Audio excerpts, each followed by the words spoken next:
Hello.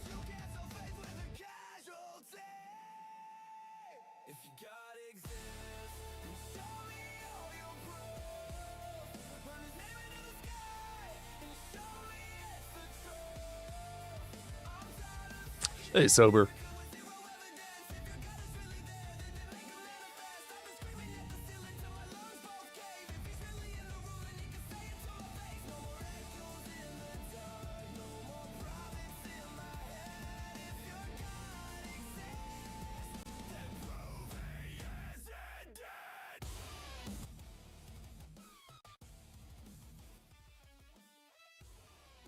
What's up? My phone's already fucking up. I gotta drop down. Hold up.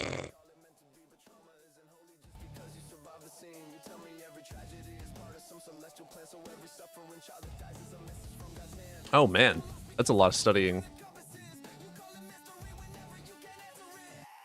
Yeah, Artemis, you were first.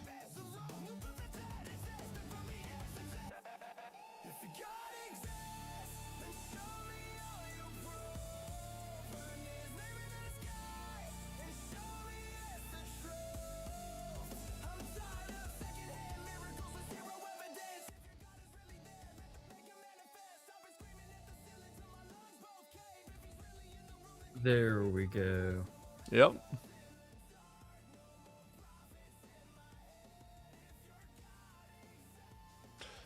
Oh man, I haven't gotten a video out for a while, so the algorithm may not be very friendly today. It's very hard to get views when you don't post.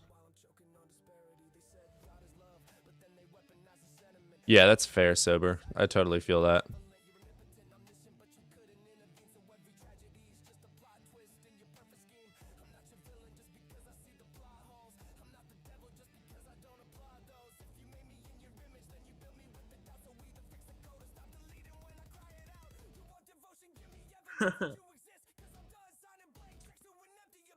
Fair enough, sober. Fair enough.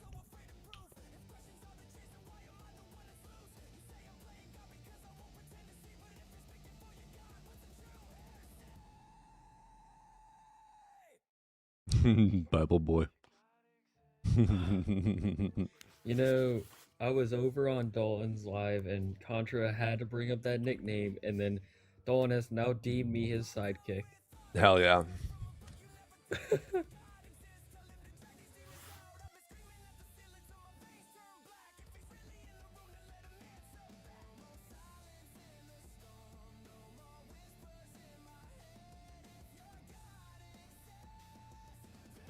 Oh, that's awesome, Kira. Yeah, the next few days of streaming will be a little bit slower since I don't have any videos out, but got some good streams coming up.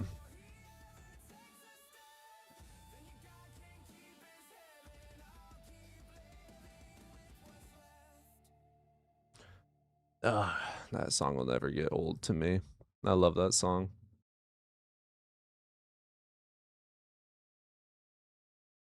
Yeah, the algorithm's going to be absolutely crap due to no videos or streaming for 3 days. 2 days, I suppose, but I did join some other panels yesterday like Coco. I joined Coco for a second, said hi to everyone.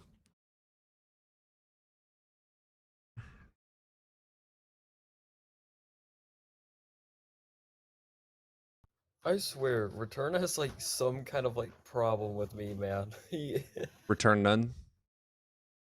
Yeah, every time I'm on the panel and he sees me, he's got to say something to me. There's no hesitation. Bang, Jaden, say something. What is the ultimate reality? What do you mean by that? You can request up and talk philosophy if you want. If you think that there's no such thing as an objective reality, I'm more than happy to have that conversation.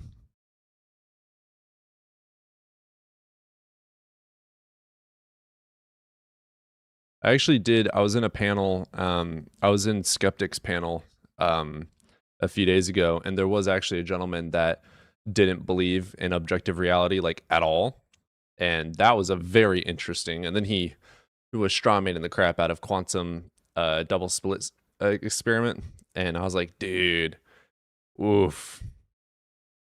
The lacking of knowing. Euro's wanting to say hi though. What's up, Yo, what's Euro? good, bro? I have another question. Yeah, sure. Hit Back us. at it.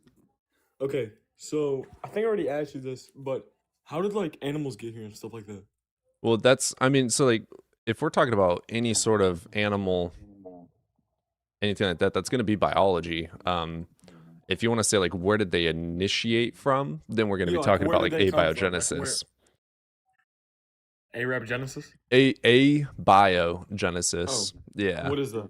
Uh, so you got like Miller-Urey experiment, for instance, showed that like inorganic matter can become organic matter, and then we can get self-replicating molecules from things like thermal vents and all these other chemical reactions of these organic molecules.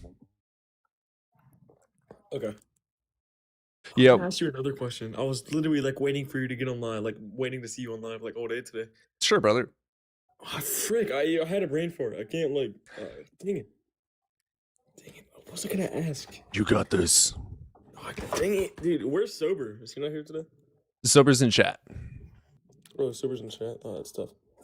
I gotta, dude. I can't remember. I'm holding up like everybody. I can't. All right, you think remember about that. what I'm was- getting Sober up here. I'm gonna get notifications up here too. Maybe notifications is a theist. What's up, notifications? Notify. Are you saying hi, Notify? Yeah, I say hi. Oh yeah, it's a little bit quiet. If you're able to get a little bit closer to your mic or Okay. Can you hear me now? a little bit. What about now? Sober, you think we can make do with that?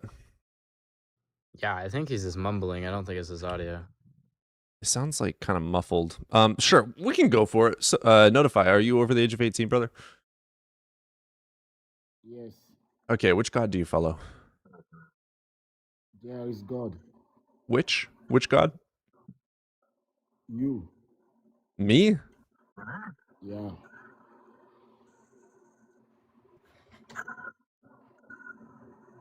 I think he's a troll. I mean, if you want to worship me, go for it. Thank you. You are God. I'm God. I see where you're going with this. Okay. I can't hear the caller at all. Hey, Notify, you're going to have to like put some headphones or something on. Everyone's having a hard time hearing you. I don't have a headphone, but can you hear me now? It's muffled. Oh. I don't know if you have us on Bluetooth or something. Wait. My phone is on. Let me turn it off. Oh. Can you hear me now? That's a Alright, lot I'm gonna come better. back whenever, I'm gonna come back whenever I get it. Whenever you get it, what? Whenever I figure out what question I was gonna ask, because it's taking me a minute. Oh, yeah, sure, brother. Yeah. All right, Notify. So you believe that we are all gods. Go for it. What you got? Yeah. God came from nowhere. Fucking what? God came from nowhere, from nothing. Likewise, us, we came from nothing. How can something come from nothing?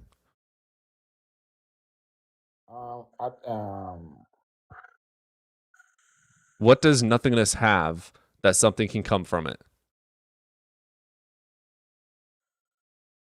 When you are still in the womb, do you know where you are? Somewhere with something. No, you don't know. You didn't come from nothingness. That's literally not possible.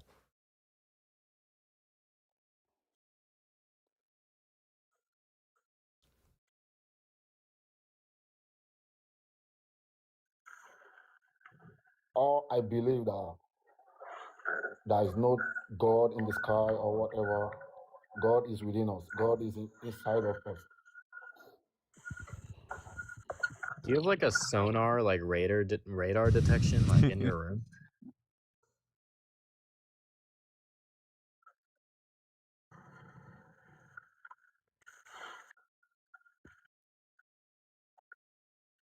Notify. So your claim is that we are magical gods. Cool. Go for it. Why should we believe that? No, not magical. There's nothing magical there. Not magical. Your claim is that we are gods. Elaborate. Why should we believe that? We are the universe experiencing life in human form. Yes.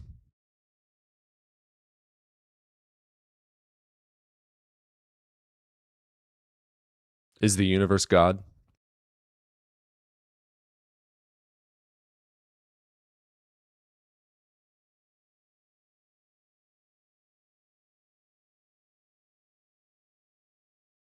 Hello?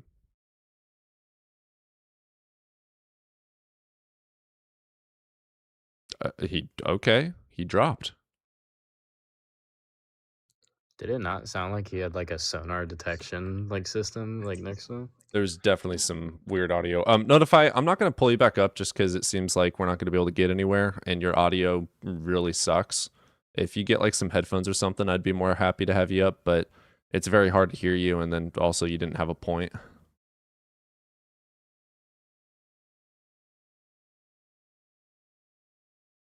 Rick. That's funny. The moon looks so beautiful. The moon has absolutely been gorgeous the last few days here specifically as well. What is up, Link? Opal? How you guys doing? Philosophy is for idiots. I think philosophy is incredibly important. Everything on YouTube is pointless besides donating and memberships. The memberships definitely help. Like the more of you guys that are in memberships, the more it helps me to be able to continue doing the streams and everything like that. Oh boy, this one will be interesting. Hello, how can I pronounce your name? Hey man, hey you little nerd, stop trying to bully God out, bully you in real life. Bet. How do I say your name? Yeah, stop using God for attention. Use something else. Bet. How do I say your name? Don't worry about how to say my name. Stop being a nerd and trying to get it. This is the only way you get attention. Yeah. So how do I say your name? This is how you get noticed, by making fun of God. Yeah. So how do I say your name? Yeah, you should look it up, nerd. You should know this already. You're a nerd. Sorry, what do you think nerd means? It means you guys. I can hear it in your voice. Nerd means you guys? Can you substantiate Look at him, that? he's getting all uncomfortable. Look at him, he's getting anxious. That's why he's rubbing his eyes. He's rubbing himself now. He's getting uncomfortable. I'm a Getting master at this, uncomfortable? boy. You need to stop picking on God. He's the nicest person ever. Your God's a bitch. You hated getting bullied in high school, and you come out here and you bullied in high school. I actually didn't get bullied in high school. Hypocrisy. Yes, you did, bro. I can see it all over your face. Yeah. Brother, I am 5'3". There's no way I got bullied. I'm 5'3". Oh my God, you guys are funny. Okay. You know that? You come on the internet to get noticed. You only got 13 people in here, bro. Go Yep. find a new subject. I'll pass. I enjoy the subject. No, you're just pathetic. I'm also bro. correct on this subject. Okay, buddy. Try to rage bait me all you want. This says you. Let's get Liam in here. Liam's been up a few times. What's up, Liam? What's up, dude? Are you really 5'3"? Is that just a joke? That's a joke. Yeah, no.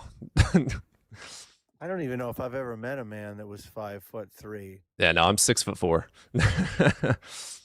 I don't know if I agree to that either. Is that true? Yep. So I guess I'm wrong. Soy products can really help with your growth spurt, huh? Soy doesn't affect you like that. That's a complete myth. Is it? Dude, Okay. if you Yeah. don't believe him, look at his videos and him walking through his house. His head is literally about to hit the door. It's like, when I watch him, I'm like, what the fuck? Yeah. What sports did you play in college? I didn't go to college. Oh, okay, that tracks. What Smooth. That was pretty good. I give myself an A- on that one.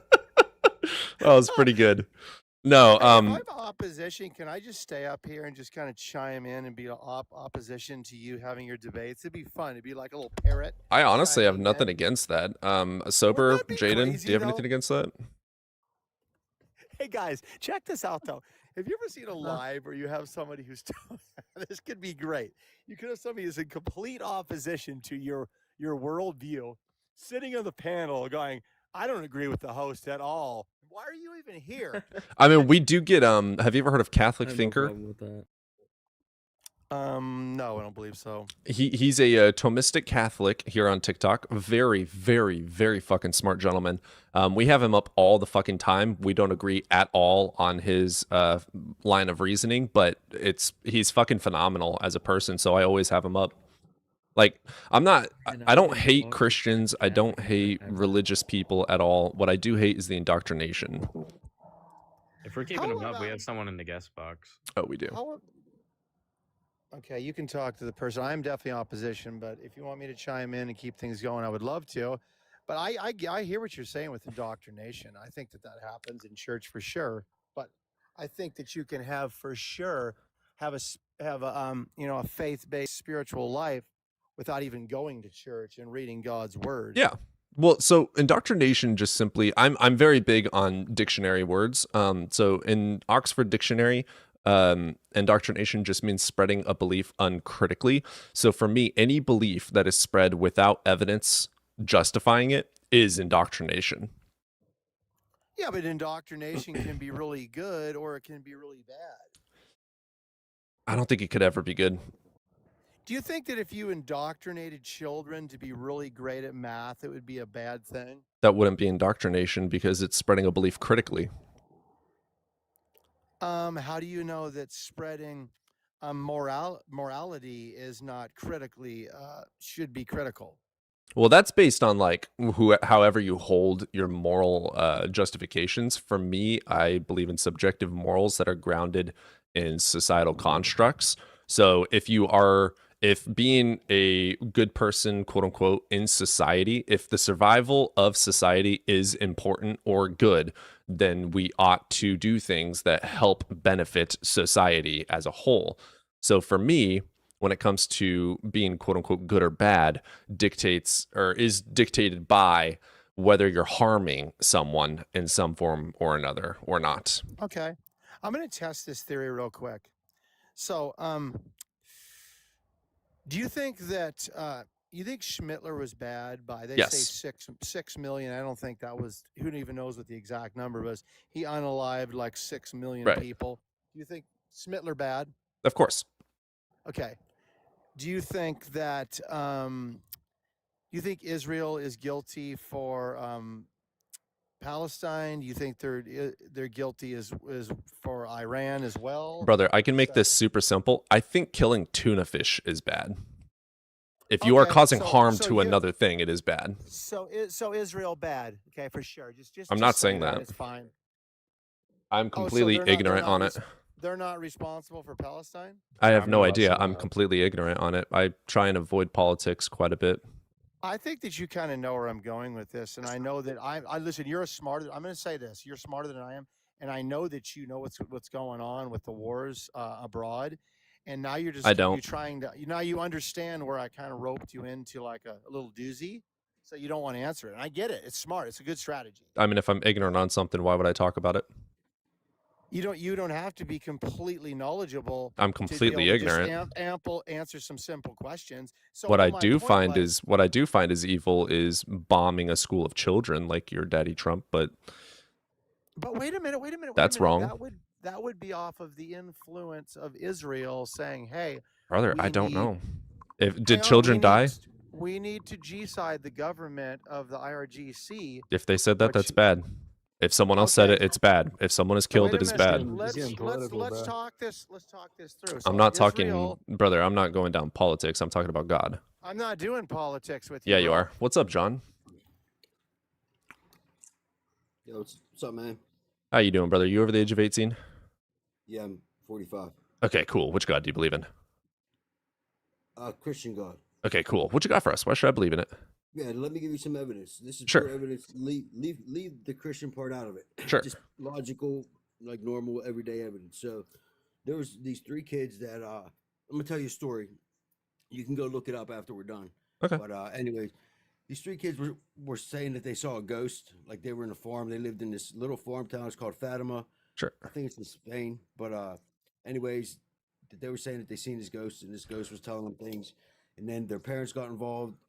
3 months later, the police got involved. The newspapers got involved. The church got involved.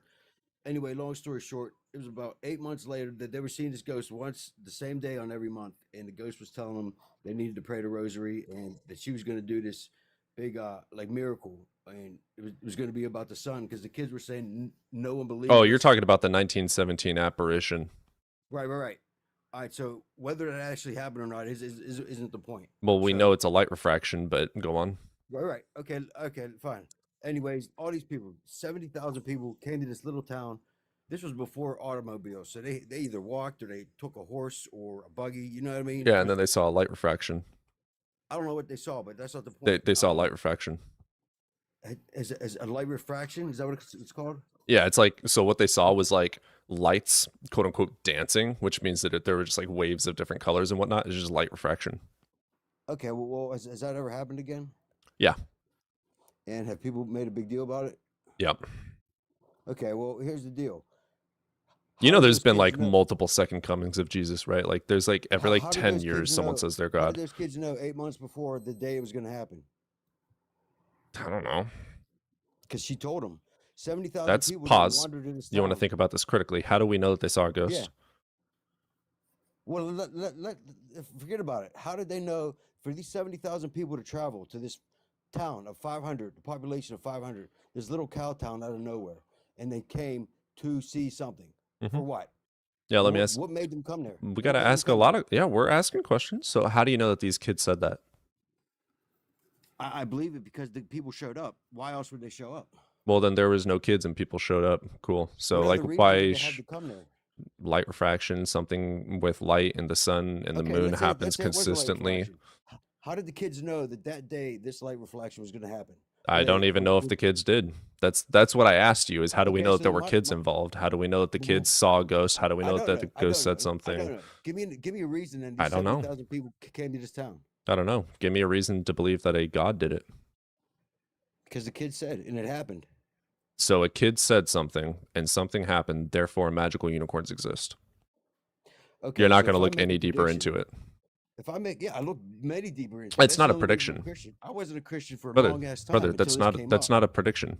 What that It's a is miracle. a It's a hearsay miracle. It's a story. miracle. False. It's a miracle. Miracle means that something was divinely given or done. So you have to The prove fact that these something kids were divine able was to in it. Predict this light thing was going to happen. How do you know on that these this kids day. did that? Because the people showed up. Why else would they be there? Why, you keep on pivoting. How do you know that kids had anything to do with this? It doesn't matter who did. It Let's say does. somebody It does else did. matter because Okay, you're using the let's say kids a mother as did. you're Let's using say the a mother kids. did. You're using the kids. Let's say a You're horse using the did. kids. You're using the kids as if they're some kind of prophet. So if you No, want to I'm- use the I'm- kids as evidence that a god exists, then we have okay, to then talk no, about the that's not- kids. the So kids how do you have know nothing that the to do kids with it. exist? The kids have nothing to do with it. Let's look at it logically. Okay, so don't As bring them human up again. beings. So people showed up. 70,000 people saw a light show. Congratulations. Where's God? Why did they show up that day? I don't know. Why did they show up You that don't day? know. Are you okay with that answer? I don't know. Yes, I am. Are you okay with the That's answer? pretty- I don't know, that's pretty therefore a fair. unicorn? I mean, John, is it like not fair to say that word could have got around? Is that not a Yes. fair but assumption? How did it get around, and why did it get around? Well, mean, light if there- does if- things consistently. Huh? Yeah, you can see an event in the sky from pretty far away, right? But But everyone let- showed but up. e- Just Brother, it happened to it was happen no, one day. brother. It didn't just They happen didn't one have day. meteorologists No, that brother. knew- No, nobody brother. knew this was gonna Pause. happen. The Pause. weather wasn't Pause. predictable. Pause. It wasn't just a 1 day for 1 hour thing. This happened over the course of days, and over the course No, of no, it didn't. days, No, it didn't. thousands of No, it people didn't. saw it. Yes, No, it did not. No. you are objectively incorrect. You can read the newspapers. From I the- have, and you there's obviously people have from- not. From the other side of the faith that have testified that Mhm. they saw something. in Yeah, the because sky. over Not the only course of that- days, they saw Not something. only that, but the water dried up. That was raining, pouring down rain Congratulations. Water an instant. evaporates. in an instant. It was Look, hot my as friend, shit. I don't- Cool. Listen, my friend. That's what water does, brother. It evaporates. Like, I mean, congratulations, John, God. I don't know Seconds? if this holds any value, right? Like, there's an old abandoned building in my town that like every kid claims to see ghosts in. That doesn't necessarily mean ghosts exist. If one of those kids come out and tell me in 8 months from now on this day, the sun's going to rain and it's going to do this or that, I don't care what he says. If it comes true, that's going to be a miracle. Cool. 1 sec. Pause. I'm going to give you a prophecy right now. It is going to rain in the Midwest where I live on Thursday. And if Wow. that Try happens, without, I am try God. that without the internet. Try that without any. We've been doing it foretelling before the internet. electricity. We've been doing it They before didn't the have internet. meteorologists like we did. You Try don't need doing to it be a 8 months in meteorologist to advance, know not it's 3 going to rain. days. You don't need to be a meteorologist to 8 know it's going to months? rain. 8 Yeah, months? you don't need to be Come a on, man. meteorologist to know it's going to Now rain. you're just being difficult because you don't want to No, admit I'm the truth. being critical. Let's be honest. Let's just be logical and reasonable. You don't think Yes. farmers through all of history knew when storms were going to come? Not like that. No, they didn't. Yes, they did. It wasn't just a storm. It was something reflection with the light. You said, right? Yeah. Okay, so it wasn't just a normal storm. It was something that doesn't happen all the time. Do you know what light refraction is caused by in this No. scenario? The sun, which exists, congratulations, and Tell clouds, me in the next, rain, tell me in the next 8 clouds, months sun, when a light prism reflection of like light, that's going to happen. Tell me when and where it's rainbows going to happen. happens all the time. Rainbows, Tell me when and where. rainbows. I have a photo Tell of me a when and rainbow where, on my though. phone. Give me a city and a date. Women rare like it literally can rainbows happen after any form of rain. You realize that, right? Yeah. Yeah, Like yeah. if it's not a cloudy day and Oh, it wait, so- rains, rainbows will occur. So whoever made the prediction got lucky, is what you're So saying. next Thursday, there's going to be a rainbow. 3 months, dog. It was 8 months in advance on the certain day. Wonderful. In 8 months, there's going to be a before rainbow. The internet, before cars. Okay, let's try to put our I electronics just down gave you a prophecy right now. In 8 months, think one of those logically. days, it's going to rain, Yeah, but and there's going to be a rainbow. It's not even compared to what I'm telling you. It Yeah, happened. it's 100%, dude. We know it rains. That's like a consistent natural phenomenon here on Earth. Listen to me. Whoever made the prophecy, let's say it wasn't the kids, let's say it was the mother. Somebody came out and told people that they were told by something that whatever you want to call it. Brother, Okay, why did anybody brother, believe them? Why did you're 70,000 saying, people show listen, up that day? brother, you're saying according to the story, there is a story that somebody saw a ghost and a ghost said this is going to happen. That's what the story says. You want to know what happened in reality, most plausibly and most likely in accordance with the laws of physics and everything we know to be true? Wait. Stop. Let me ask you a question about what you just said. Let's say somebody did see a ghost and they said this or this was going to happen. We already threw that out the window. Can I finish talking? No, we already threw that out the window. I said if you want to talk about the kids and the ghost or whatever, we can, and you said it doesn't matter, so you moved on, and now you're back to it. Here, John, brought it up. do you You think just it's brought like it up. here, John, You do brought think it up, it's fair brother. to assume that like in a naturalistic world where we've never seen anything supernatural, to assume whatever this is, it most likely has a naturalistic like reasoning? You know why? Because there were lawyers there were teachers, there were congressmen. That just didn't answer my question. Yes, I do, because there were responsible people that have no reason to lie about something like this. There were people who hated the saying they're church, and lying? They don't know what. I didn't say they're Huh? lying. I didn't say they're Oh, lying. they're not lying.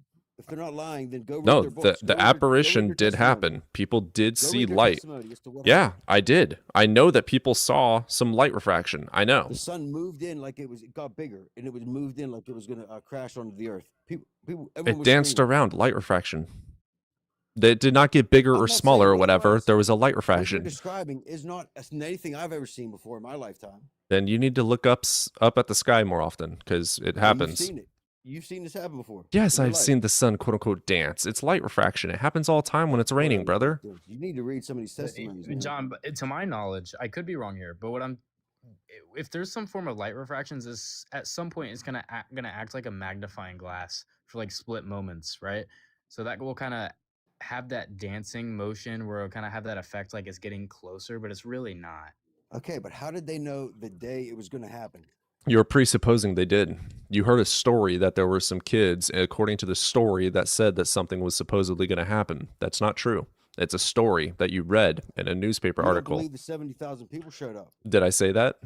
Is that Yeah, what you I just it said? didn't happen. That's Incorrect. the miracle I'm talking about. False. I actually agreed multiple times that 70,000 people saw it Why? Why did they show up to this cow town that no one ever goes to? because someone days prior saw it, and then more people came, and then shit spread by word of mouth, and more people came.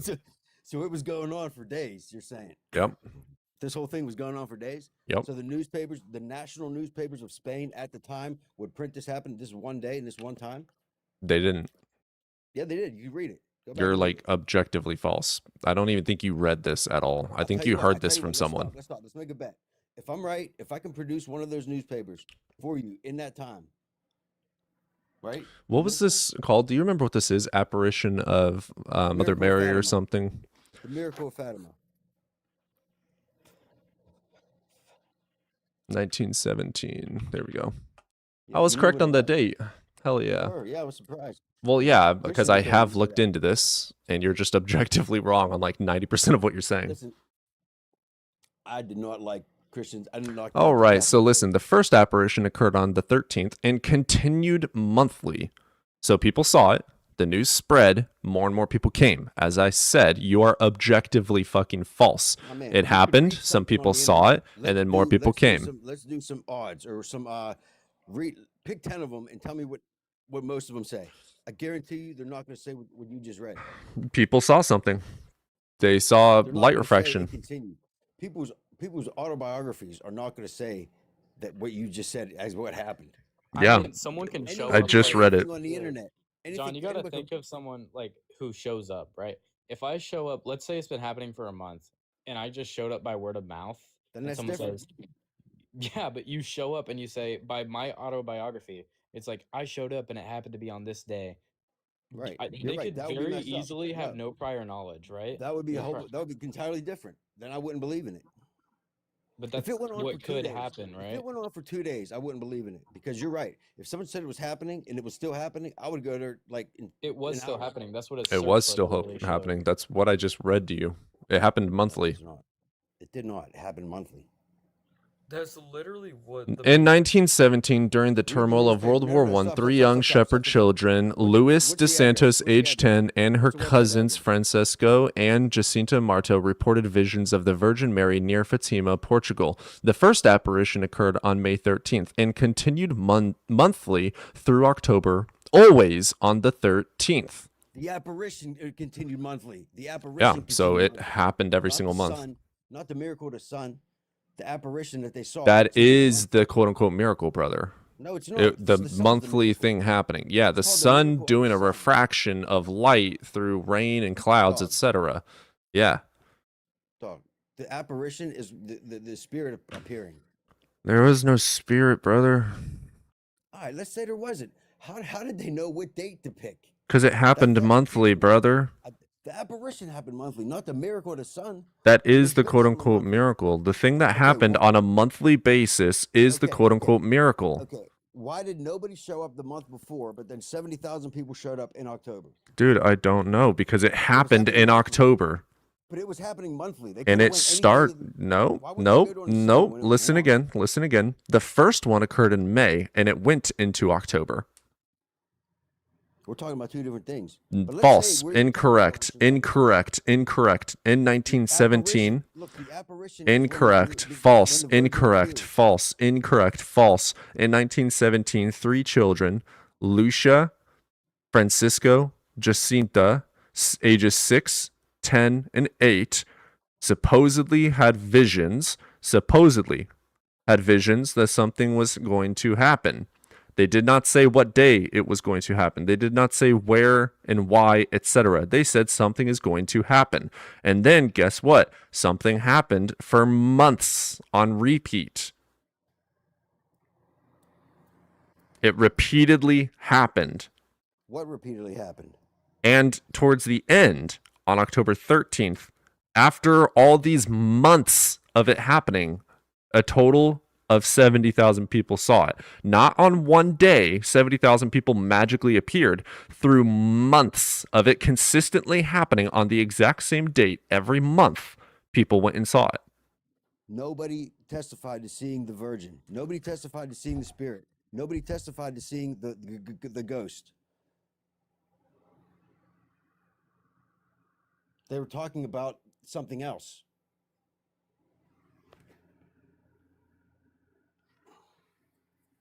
Brother.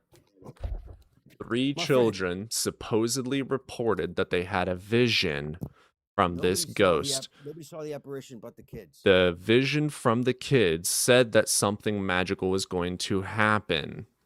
And then, over the course of months, this thing happened. The miracle itself is not the kids with the report from a ghost. The miracle is the light refraction that happened on a monthly basis, consistently on the same day every month. All right. We're not Guess gonna what stop. happens monthly?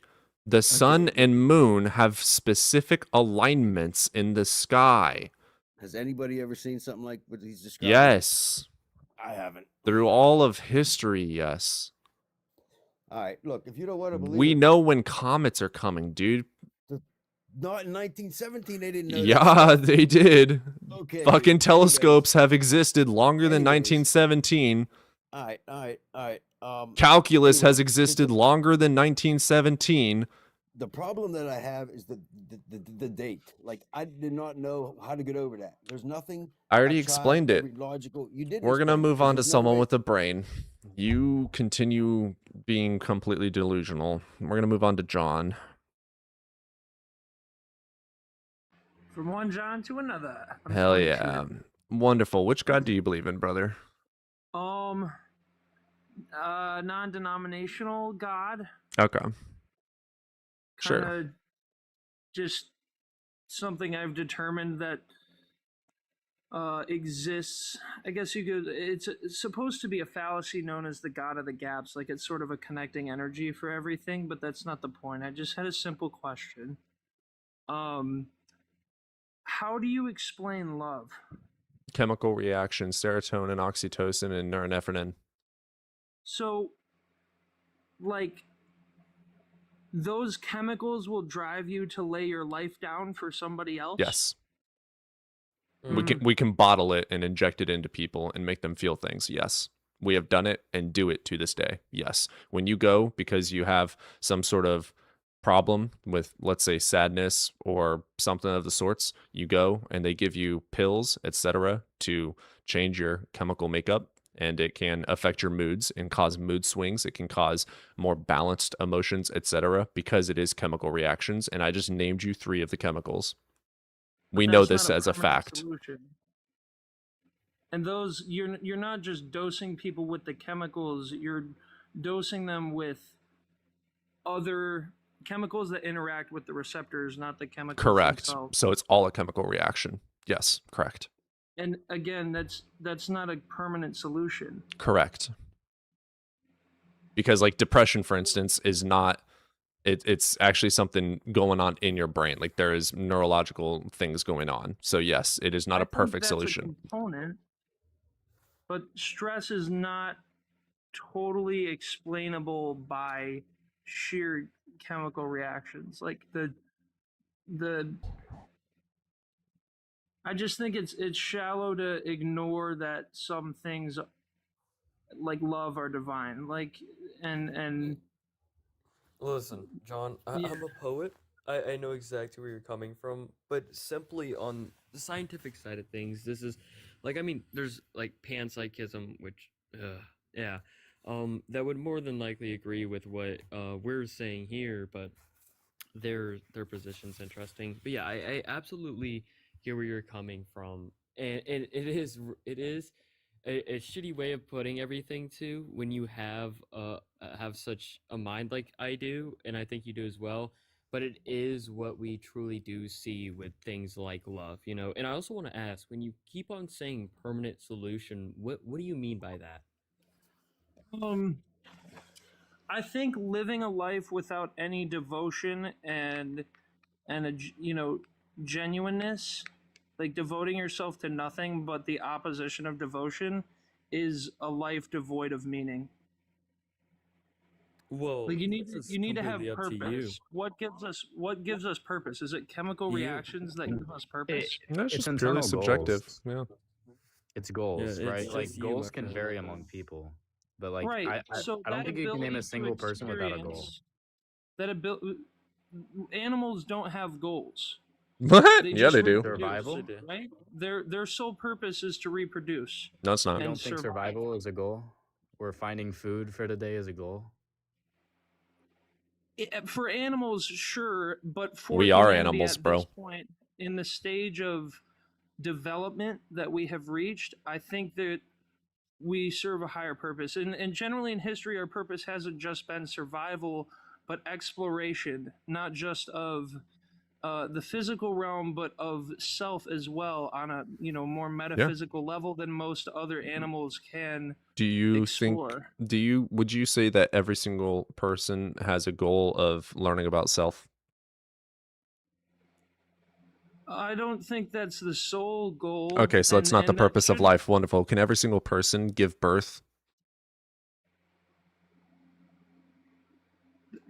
Well, I don't know. Yeah, The I answer, see where the you're answer to going with that this, is but a you no, don't so think- that means that that's not the purpose of life. Does every single person enjoy eating food? Depends. That's a no, Some so people that eat means it that's not the before. purpose of life. So what is the purpose of life?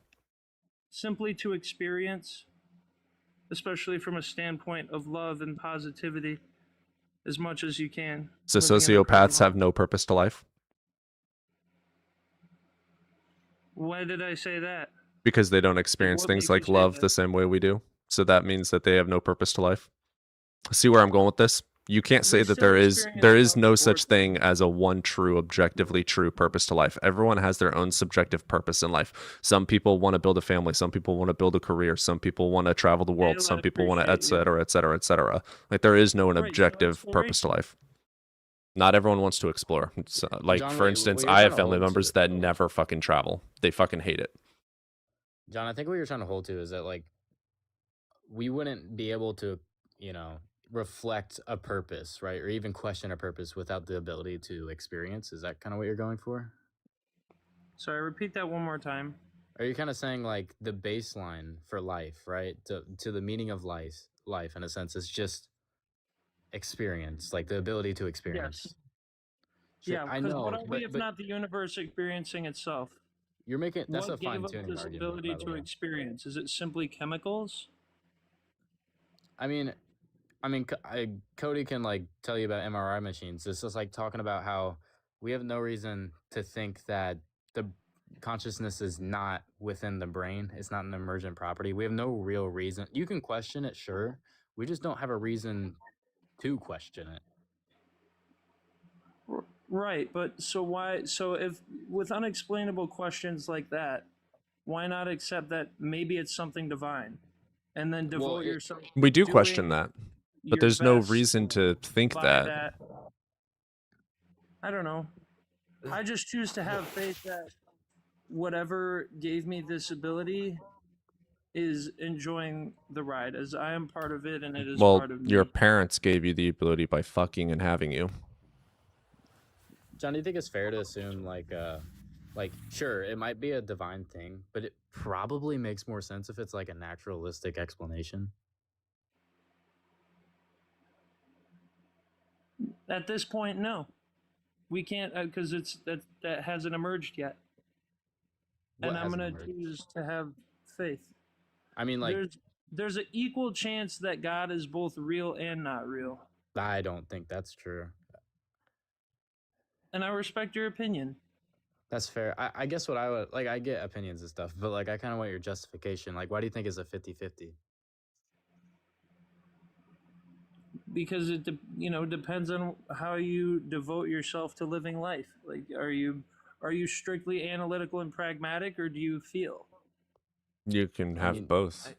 Yeah. Yeah.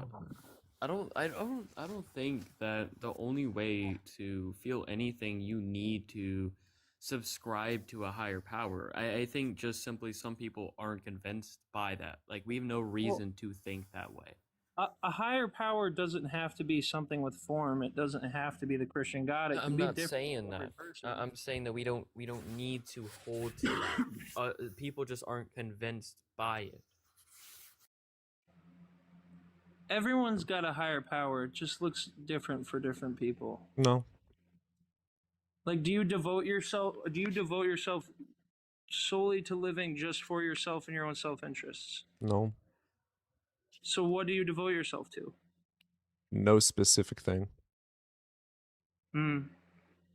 It's completely subjective and changes from time to time, especially with my Well, aging. I'm asking you personally. Like my sole goal when I was 13 was to be the greatest Call of Duty sniper in all of human history and to join FaZe Clan, and that's no longer Call of something I Duty give a was your shit higher about. power? If that's how FaZe you Clan want to was say your that, higher that's power? stupid, but there is no higher power to FaZe Clan. It was a YouTube channel. Like, that's not a higher power. It is not some being with intelligence that has say over the world. So, no, it's not a But higher it meant power. something to you. Yeah, was something meaning you does not devoted equate yourself to to. divinity. Like, that's stupid. That's a horrible way of So, reasoning. There's no meaning in anything? John, just I'm an atheism absurdist. Yeah, related. there's absolutely 0 point to anything that John, exists. do you think like in your worldview, do you think like every goal that we set has to be like in the direction of a higher power? What do you mean by that? Well, that's In the kind of what your direction of wording higher is power. implying, right? You're implying that any goal that we set has to be set in the direction of a higher power. Like Cody wanted to be the best sniper in the world, but he had And to I be, succeeded, motherfucker. and he had to go in the direction of a higher power that you would call FaZe Clan for some reason. I'm sorry, I was reading the comments. I appreciate your disingenuousness and dismissal of my point. I hope you guys have an excellent evening. I What? feel like I was. What the being fuck? pretty We nice weren't being about it. disingenuous at all. What? What the hell is that? Evan! Hi, Daddy. Here for a little bit. I'm eating. How you doing, beautiful? Night dinner because It's the once a month event. I want to kiss your fucking toes right now. What? Who said that? I'm too tired right now. I just came back from a conference in Massachusetts, so I've been driving for like hours and hours.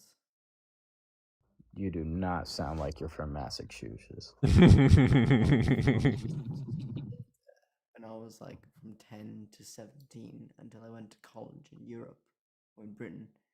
And then I moved to America, back to America on a weird British exchange program. And now I'm at Princeton, which I'm technically a Bristol University student. We're doing a. Wait, sober. Do you not know who Evan is? I know who Evan Yes. is. I was just Okay. trying to be funny. I'm, It's okay. I'm not trying to be funny. I am from Massachusetts, but I'm not from Massachusetts. I'm He's a from Brit. Britain, but I was at a Brother, it sounds like you need a good 8-hour nap. That's what it sounds It- like. you know what it sounds like? And please, for the love of God, sponsor me. It sounds like you need yourself a brand new Rain energy drink. It gives you energy. It gives you increased concentration. B vitamins, B3, B6, and B12. Get yours today at your nearest Walmart or Quick Trip or any store with a shelf on it. Anyways, not sponsored. You're lucky I don't have the power to mute I'm you. eating beef stew, mashed potato, and green beans. So See, Evan does the same thing I do. Whenever he's stuck on one Sold. to say something, it could See, be Rain, a if whole you guys different- sponsor me, we'll have some more people buying. All I need is that sponsorship. See, why do y'all shit on me for being stuck on a certain topic, even when it's a whole different topic? Evan can do it just fine. What's up with that? LA in here. Evan does get stuck on things, yeah. Then why do I get shit on for? Oh, I give Evan shit all the time. What's up, Ale? Bible book. How are you, Evidence? I've been listening to you for a while. Your guys' vocabulary is very complex. I'm honestly very intimidated. I am here to try to prove there is a God. I believe in the Christian God. I couldn't call myself a Christian. I have a bad testimony. I'm pretty geeked right now, actually. So Yep. either way, I still believe he's real, though. And I need to let you guys know that he is real. Because I honestly don't believe that you guys don't believe in him. Seriously. I think that's I why don't believe in him. I don't believe you He's believe a in him. genocidal maniac. Wait, pause. He's a Ale, genocidal Ale, maniac. you don't believe in him. Okay. So I'm gonna continue on and I'm gonna Wait, tell Ale, guys. you don't believe in him. I don't believe you believe in him. You don't believe in him. It's kind of crazy how that doesn't actually make it true just because you said that you can mind read. It's kind of crazy that it doesn't work, right? So, yeah, don't tell me what the fuck I do or do not believe in. You can listen to my words and my justifications for what I say. That's very good. Now I'm gonna give my explanation or my evidence, right? And so you will continue on exactly, and you will go on and counter it or literally probably destroy it. I mean, We yeah, love the formation we'll of we'll debate. provide a I can't counter. believe you didn't go to college, bro. I can't believe you didn't go to college. Bro. Are you doing like an internal, like, do you want us to do like an internal thing, or are you doing like an exterior thing? Like, what are you going for? Okay, so basically, right? You know that ad, or I mean, not an ad, but whatever joke you did right now with the rain, right? So this is what happens, right? This is what happens, right? So there is a doubt, right, in her head, and technically, right, through the Bible. I know you guys don't believe in it, right? Actually, no, I can't use the Bible. Yeah, never mind, because you guys don't believe in it. I mean, no, you Okay. can use the Bible, but you would Okay, have to so justify its truthfulness external of it. okay, yeah, but I'm just okay, thank you. So low IQ people, right? Me. And the the the doubt that is presented to them by the devil is stuff like kids dying, or like kids with cancer, stuff like that. Obviously, you can say, "Oh, I wasn't born with cancer," but then you would be able to make another argument. The thing is that, for example, for you guys, right, what is difficult to comprehend because you guys are at another level, literally, right, is that joke that you just said, whatever, that God understood that, God made that, like, not even trillions of an What infinite the ago. hell? God And made so rain? since Sure. Okay. since we can't really understand that, since we can't fathom that, we literally choose to Here, die. was your whole like thing saying that we can't fathom God in a sense? So that's literally, yeah, that's literally it. Because what happens is Okay, this, so right? how do you We try to know that your God is the right God to follow if you can't okay. fathom it?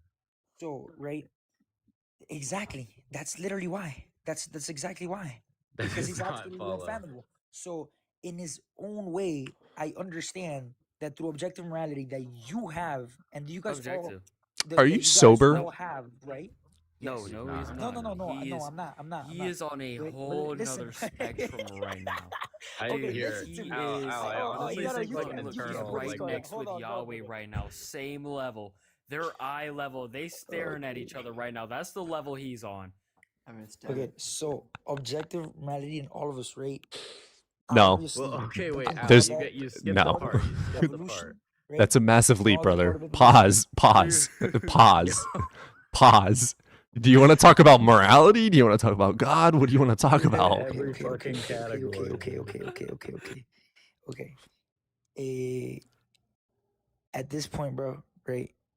So you can go ahead, right, after you end this live, right? And you can go ahead and you can buy a pack of cashews, right? You can go ahead and you can end someone's life, literally, okay? You can go ahead and you can start thinking about the next president or whatever. But, right, no matter what you do, no matter what happens, the sequence of everything, the way that everything was meant to happen, the way that Bro. everything was meant to be. Brother. Brother. I What am the fuck are here you letting Dude. you saying? know. I am here letting you know, gang. That that is No, you're God, here bro. on an Yo, dude, extreme you need drug whatever. And binge. you listen, I mean, for real, bro. Like, it's that scary. That's what I'm saying. It's so The only thing seriously scary is incomprehensible. your lack of It's really, comprehension of what you are it's saying. bro. I You need thought it like, was bruh. indoctrination. I went through everything. When you look at the Bible, bro, there is no proof. Gang, when you look at science, bro, our best theory, our best structure is that an explosion, which means False. the loss of No, physics. it's not. No, nope, Bro, nope, nope, listen, nope, bro. nope, nope, That's nope. very incorrect. Bro, listen. Al, you It's need to go to like difficult. your local It's fire difficult. station and just drink as much Listen to water me. as you can to like Listen. fucking sober up. Seriously, Coffee will help dude. you out, brother. Go get a cup of coffee. Here, Al, can you read my name? Yeah. Yeah, that's what you need, dog. Yeah. So, you don't know anything about science apparently, because that's not what the Big Bang Theory is. Okay. Yeah, you're right. So here's why we believe here's why I believe what I believe and why I don't believe in your thing. What we do have evidence for the Big Bang Theory is going to be thanks to a kind of radiation, cosmic microwave background radiation. We can see it today, observe it, and we can follow its age to a hot, dense state that we know expanded 13.8 billion years ago. How do we know this? By measuring the age of light, how long it takes to reach us, and the amount of brightness from this radiation that we see with these tools. So this is how we know the age, or at least guesstimate the age in calculation with the most precision that we possibly can to an approximate 13.8 billion years of age. Okay, so it expanded. We know that thanks to radiation, the CMB radiation. There is no part of that shows me some divine thing interacting with it to cause it to expand. So I have no reason to believe that there is anything that caused it to expand. Okay. I understand it. I fully comprehend that, bro, and I heard you. Okay. I respect your point entirely. Okay. I respect your point entirely. Okay. I hear you, bro, and I like what you're doing, and I'm gonna follow you, bro. I'm gonna like the live. I'm gonna make sure. I'm gonna Here, try my Al, best just to for the interact sake with of him. argument, can you And kind of like so, quickly yeah. summarize what he Uh, said, just and just a and little bit? so, right, bro. At the end of the day, it All is a right. free bet, bro. And the first commandment is just to believe in him, bro. It's What like the there's fuck? No, no. it's literally not. It's like it's not. It can't be more obvious, bro. It can't be more clear. And so that's why I believe what I believe, bro. It could And be a lot more clear because there's no evidence justifying it at all. Therefore, it's not clear at dude, all. what you okay? Yeah, bro. I get that. Yeah, man. But God bless you. God bless you. May Odin bless you. Well, I think I like. here. What can we continue talking about, really? Because I mean, I hear you, but it's just really difficult, man. Because I come with like an open mind, bro. I come like No, you if you don't. can turn me, if you can turn me into your side, I will turn into your side. But No, you what won't. you Here, say Al, doesn't let's even have start any here, proof. right? What you keep Like bringing literally, up evidence, right? What's the evidence that's like making you lean towards Christianity compared to not? The compared to fucking what? Sorry? mushrooms he's on. Yeah, like what's the evidence Dude, that's making mushrooms you are great, lean? man. Mushrooms are great. Yeah, It's what's the crazy. evidence that's making you lean one way over the other? Dude, it's I don't. It's myself, man. It's myself. That's not a fucking answer at all. I understand that, but You say you understand it, but keep saying it. I don't think you but understand it. you can't really, man. How are you gonna? It's What literally are faith. you on, dude? It's literally faith. Like it's the Yeah, faith by absence. It's definition, the Oxford absence. Dictionary is It's belief the without absence. evidence. It is Yes, belief in exactly. something due to spiritual conviction rather than evidence in accordance with Hebrews 11:1, exact same motherfucking thing. Therefore, you are dumb because to believe in something without evidence is to be fucking stupid. That is stupid. To believe something without any evidence just based on someone said fucking something, therefore it's true, that's fucking stupid. That's stupid. You wouldn't do that right now. I can fly like Superman. I am God, bitch. Do you believe me now? No, you don't. That's stupid. Oh, I'm just gonna. I just kicked him. I was about to fucking tear into him. Well, he was high. That's fair. I feel like it's unfair. Drugs are legal in California. It's valid. It's valid. He can't handle life without delusions to cope. You know, and that's like, again, I have nothing against being a believer. It's just like, if you're going to state that it is the objective truth and all people that don't agree with you are fucking evil little sinners that are going to burn, fuck you. Now you have to prove it, bitch. Like, let's do this thing. Also, if it's really just a cope method, like methodology, like there's so many better philosophy type views that you can hold too. That like Yeah. would just do like a way better job. What do you hold to, by the way? Me? Yeah. I'm solely agnostic. Yeah. Like I don't lean towards atheism or theism. I'm just solely agnostic. Fuck you. Please. What Was is that it? was that a threat or a promise? What's going on here? You're lucky my gas station's closed. I can't run up and get the tools that I need. Tools? Whoa! Rope. Don't worry about it. Don't worry about it. So whatever, come out. I'd like to talk to you. I'd like to have one conversation. Who? And then I'm going to bed. And Yeah, you do need sleep. You're tired as hell. yeah, I have. It was not a good idea to agree with my professor and go to a conference on the anatomy of ancient hominids. Ah. Go to a conference with him. It was very fun. Both had lots of fun. And me and 3 other students. Who is the speaker?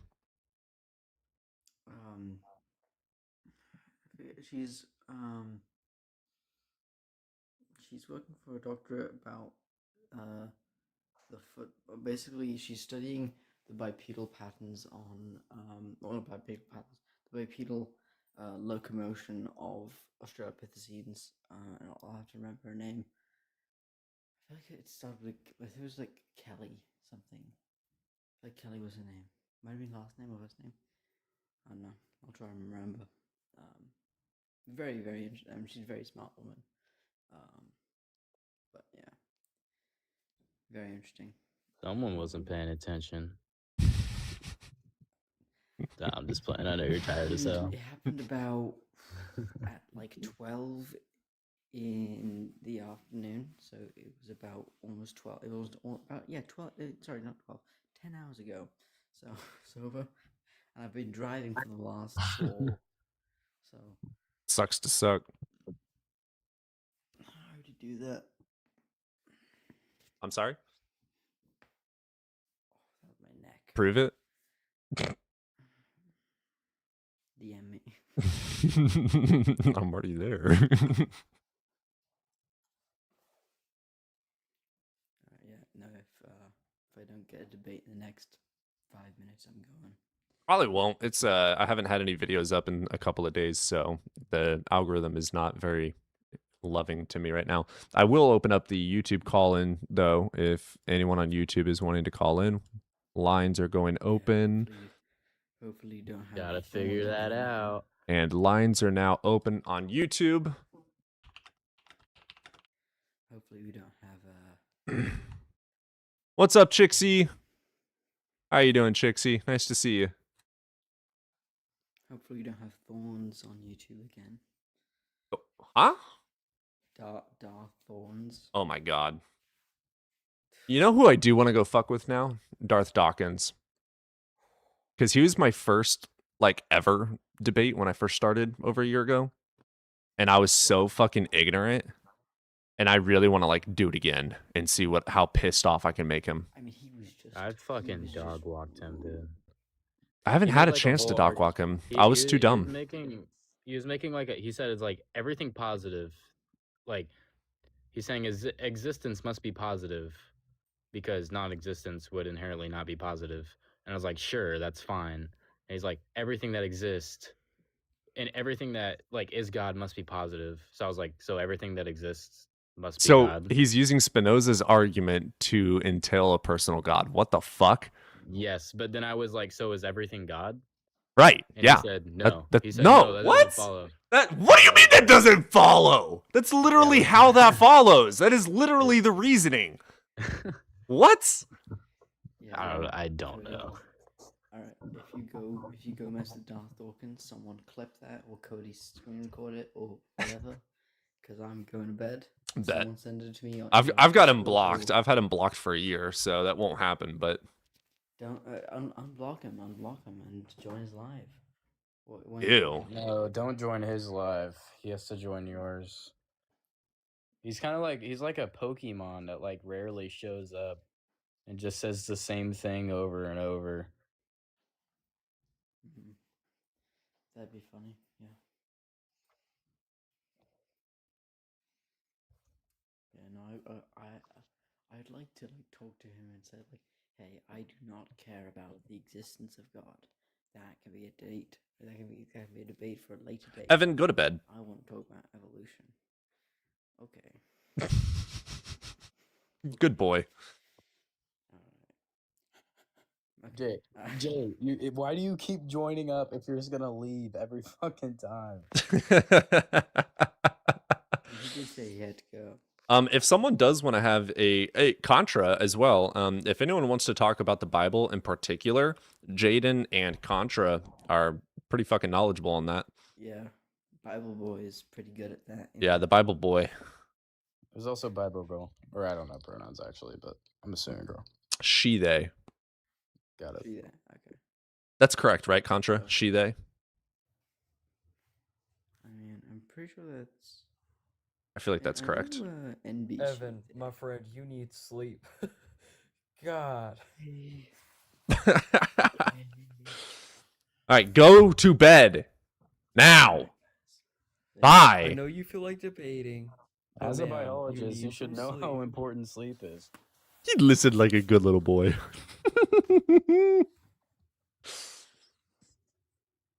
Man, I swear you always got to give me a shout out for the Bible. And then when we finally get somebody that wants to talk the Bible, it just never goes that way because you're too loud. Dude, no one like does like internal critiques anymore.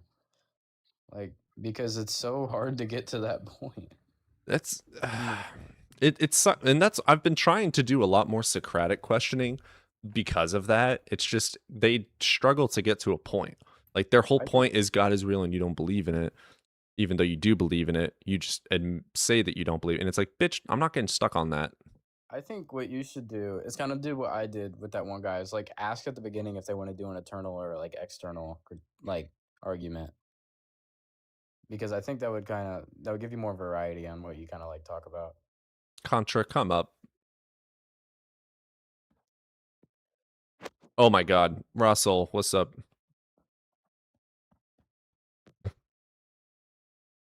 Russell. I've heard that name before. I don't know what it is though. You don't know who Russell You haven't is. debated Russell yet? Ooh, we gotta get him up here. Ooh, Russell, we have a challenger, Russell. I don't Yup, do we got fresh philosophical meat for debates, you. bro. I'm not good at them. I do like physics debates. Hey, Evan, what are you doing? Hey. Oh, okay. Okay, that's fine. Gay.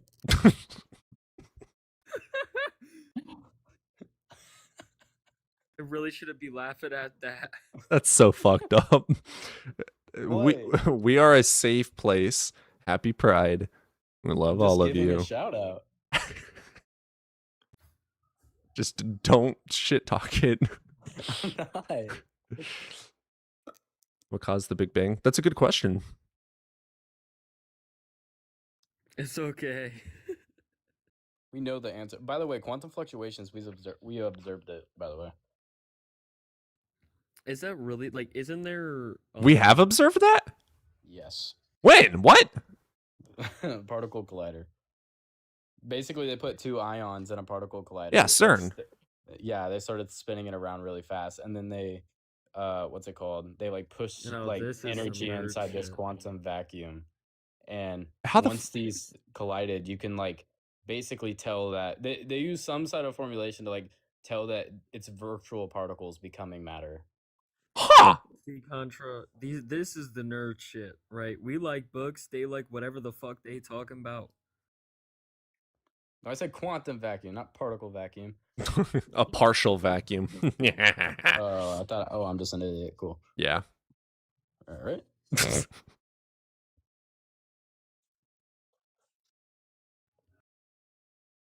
Contra.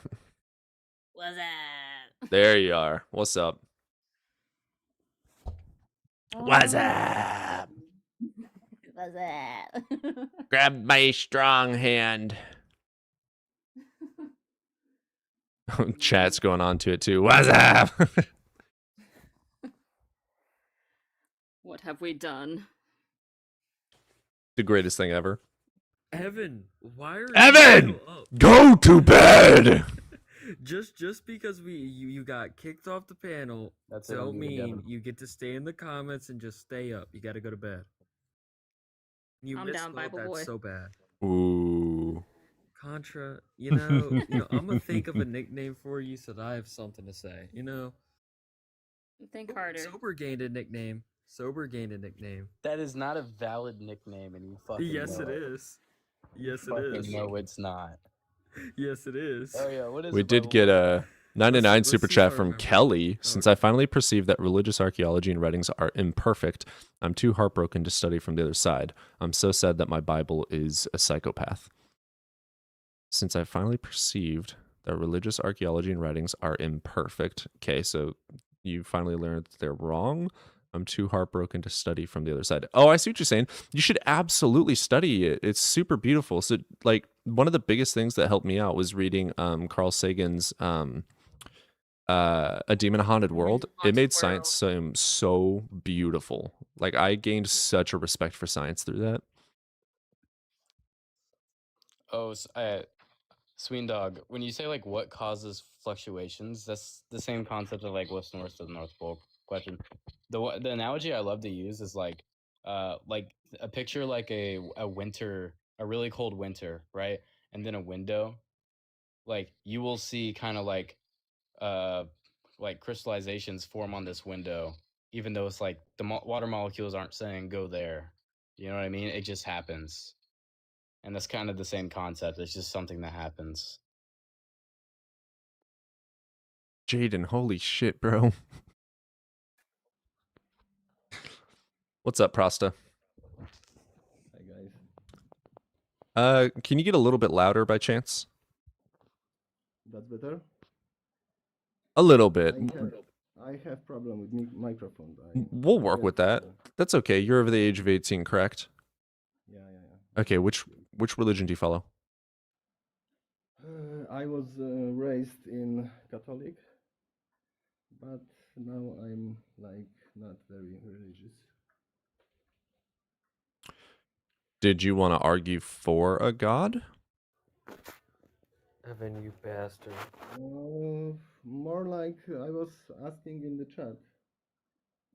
Did you ever checked like I did not see your chat. No, where is this? if you ever checked how the cosmos, stars, planets, all this we see above was perceived in the times of geocentrism? Sure, what's your point with that? No point. I was curious. Sober? Do you Yeah, I think, yeah. Sober, do you have any thoughts towards Yeah, that? I'm kind of confused by your questioning. Like, what do you mean, like from our location, how we observe all these things? Is that what you're gonna answer? No, Ariel, right? When before Copernic, it was geocentric, right? Model. Sure, I think we use heliocentric model. Are you saying like how during those times was like when they used that type of model? How they perceived the cosmos, like Yeah. Oh, they perceived it as like everything was revolving them. Yeah, but distances. What was the distances like? What Oh, was the distance was the planets like? the thing was everything was heavily incorrect. So if they actually got like a relevant distance, Mathematically, everything was correct. Like, this is not the case in this. I mean, you would have to totally ignore like Venus for that to be true, right? So like, I just don't think that's true. Did you heard about how was he called? Tycho Brahe? I don't speak. Whatever. Tycho Brahe. It's like how it sounds that he create a geo-heliocentric model. Geo-heliocentric. Yeah, Tycho Brahe. You can check it if you. Sure. So like, I'm telling you, like, even on like a geocentric model, right? Like, if you would have to completely ignore some things like constellations disappearing behind stars, you would have to ignore like the phases of Venus, like, because you can just use like, oh my god, I forgot the formula. A squared plus b squared equals c squared. Like, you literally just use that to determine the distance from the sun and how it changes. Like, it's very easy. Yeah, but that's the what they did. distance of the sun is product of like the shape of the earth, because the angles changes when you measuring the shadows from. It's curved due to surface. gravity. What is due to gravity? The sun and Earth. Wait, you're saying our perception of the sun, like you're saying the sun changes in like shape? No. So what are you trying to say?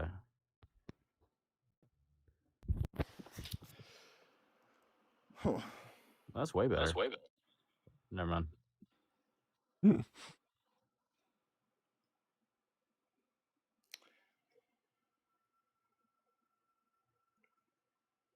Like the distances, right? We have this millions of light years now. In geocentric, it wasn't that far and that big, because this is a consequence of model, not the measurements itself. It's I agree that they're based on their model. There's some distances that would align with the heliocentric model. Like, I'm not in disagreement there. I'm saying there's key things like constellations disappearing behind stars, and phases of the moon, like Venus. There is check this Tycho Brahe. Pause. There is no. The guy there is right no, above like, me says he has video evidence of Jesus. I want to hear. I want to see this. Here, let's answer I want. Bro's questions first before we move on. Just because I want to No, make sure like we're you're just putting a bookmark. This is more important. all right. All right, brother. Where's the video evidence? And are do you mind 18 if or older? I'm 18.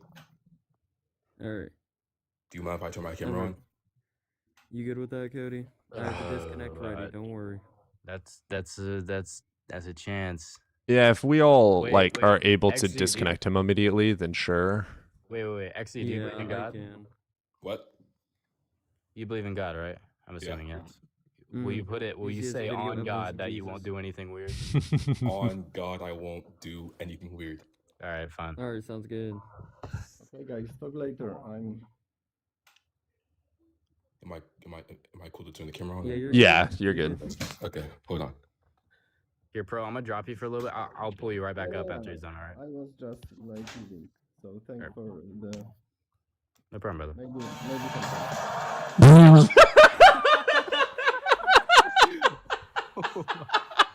This atheist.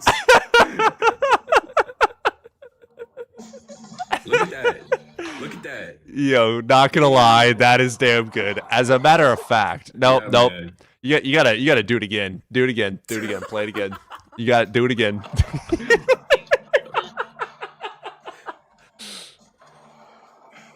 Hell yeah. To disprove this, man. Oh, dude.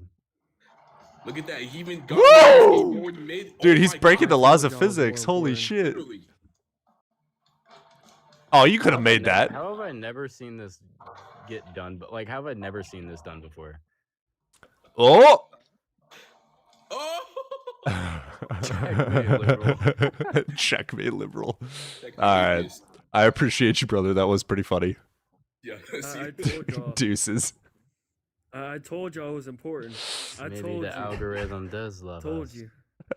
All right, fine. I'll write it on my calendar. I'm a Christian again. Just converted everyone. Well, this fucking sucks. Now we gotta destroy, like, change all of the algorithms around.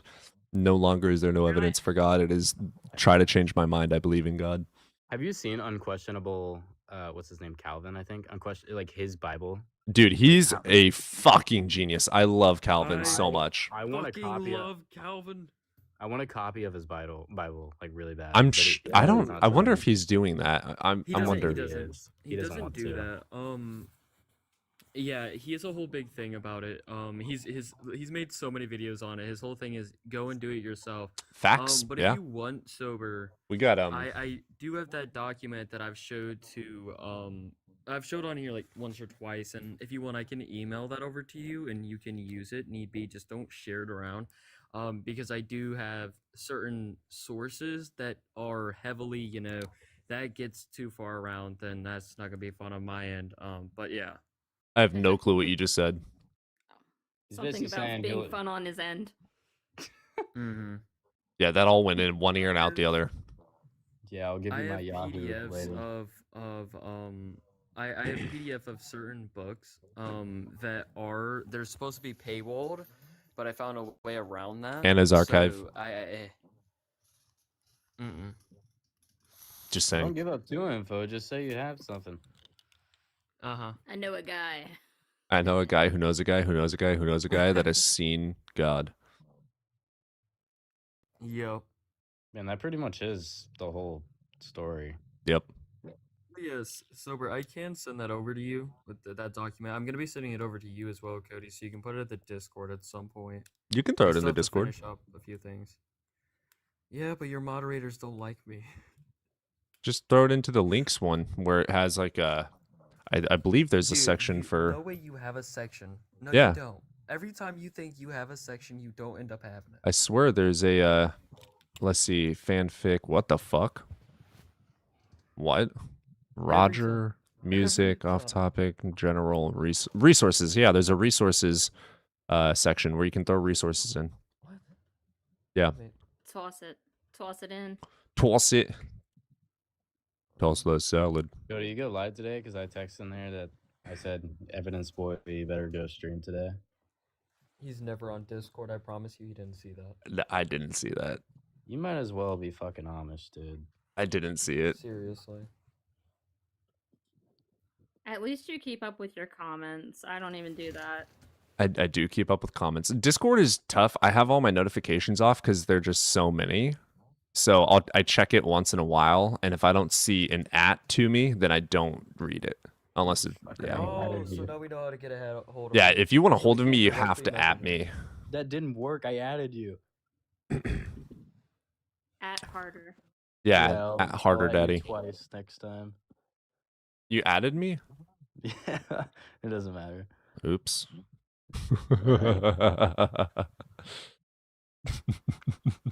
All right, we need like I don't think we've had a good opposition in a while. I guess like actually. No. Yeah, nope. Let's see if anyone's on YouTube. Nope. Fucking cowards. Surprisingly, the algo is actually being nice to us. It's not that bad, yeah. For not streaming for a few days to have this many viewers is impressive. Usually I sit without streaming like 10, 15. Yeah, if everyone can Imagine that'd being a help. little bit more consistent. Yeah, imagine if you didn't suck. Wow. First of all, I swallow. How's your cat? Amazing. Fucking adorable. Beautiful. Have you introduced her to catnip yet? Not yet. Not yet. I'm very excited to do that. I was going to do some catnip tea for her. Cats can't drink tea.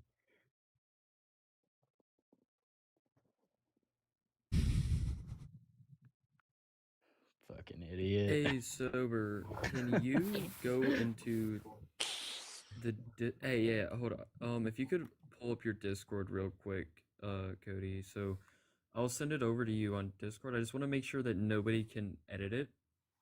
I don't know how that would I don't know how Discord works, bro. Yeah, exactly. That's why I'm having you test it out. So go over on Discord real quick. I messaged you it. I don't like how Discord's organized. It's chaos. Nobody does. I don't know what you're wanting, Jaden. Go on to Discord. Press the link Yeah. that I sent you and tell me if you can edit it. Um, You edit the actual doc. I have to request access. But I'm also not Okay. going to do that again because it popped up on a... It almost gave my emails away. Almost doxed shit. myself. So, Yeah, that's well, yeah, that's the part that's gonna be shitty about this. They can see my email, right? don't do that. Various the Discord expert. Yeah, we've... What? What? Various. You fucking nerd. Wow, says you, Bible boy. Hey, listen, at least I ain't a programmer. Listen, I've attempted it. That's some nerd level shit, right? That is the next level. Oh, yeah? What's Hebrews 13? Hebrews 13, is there anything specific? I'm asking in general. What's it talking about? Oh, man, I haven't read Hebrews in so What's long. Deuteronomy 32? Doesn't exist. 32. What's Leviticus 12? Yeah, bro, what? Leviticus 12. Really? What's Oh, John that's not even- 13? See, I'm more knowledgeable on the evil shit. I suck at like just straight up bringing up whatever bullshit. Yeah, we're no Calvin. That's What- his name, Calvin. Right? What's the powerhouse of the cell? Mitochondria. Mitochondria. No. Contra, what'd you say? I was gonna say your mom, but I don't. We're not talking anymore, and it might be awkward. How can you say the word God? God. That's for saying gulp. Yeah, Isn't like for a it few seconds there, I thought you were saying gulp, gulp, gulp, gulp, gulp. I'm pretty sure it's Jod. You know, like Yeah. Diff. Like Captain Zod from Superman. Sorry, throwback. Nerd. Absolutely, absolutely. You know, Cody, what if I told you there's evidence for Jesus? At least historically. I mean, Which one? oh, The Christian one. yeah, dude, there's none. Oh, I don't know no. about none. Like, Like Roman records there- definitely it's- doesn't help. Well, on the scholarship side of things, like the critical scholarship, is the consensus that he did exist. Same thing with Right, historians. why? But besides that, But well, why for is the question? instance, in book 20, right, of Josephus, he says James, the brother of the so-called Christ, if I remember. Like, that's not accurate to the quote, I think, but specifically there, that's a good pointing start of it. I know Josephus is held in contention, at least over here on TikTok. Like, you're gonna rarely run into That's mysticism not on evidence of scholarship. Josephus meeting him. Does he Yeah, he's specifically not a say? contemporary, but that doesn't matter in this scenario, right? This is just about if a guy named Jesus existed or not, and if there's writings Josephus about him. absolutely agreed that people believed that a man named Jesus existed. Correct. But he also wrote Exactly, about so we're goddamn right. fucking Hercules. So what? No, you're mixing them up. No. Josephus didn't write that. That was Tacitus. Josephus. Mm-mm. I'm telling you, that's Tacitus. Josephus.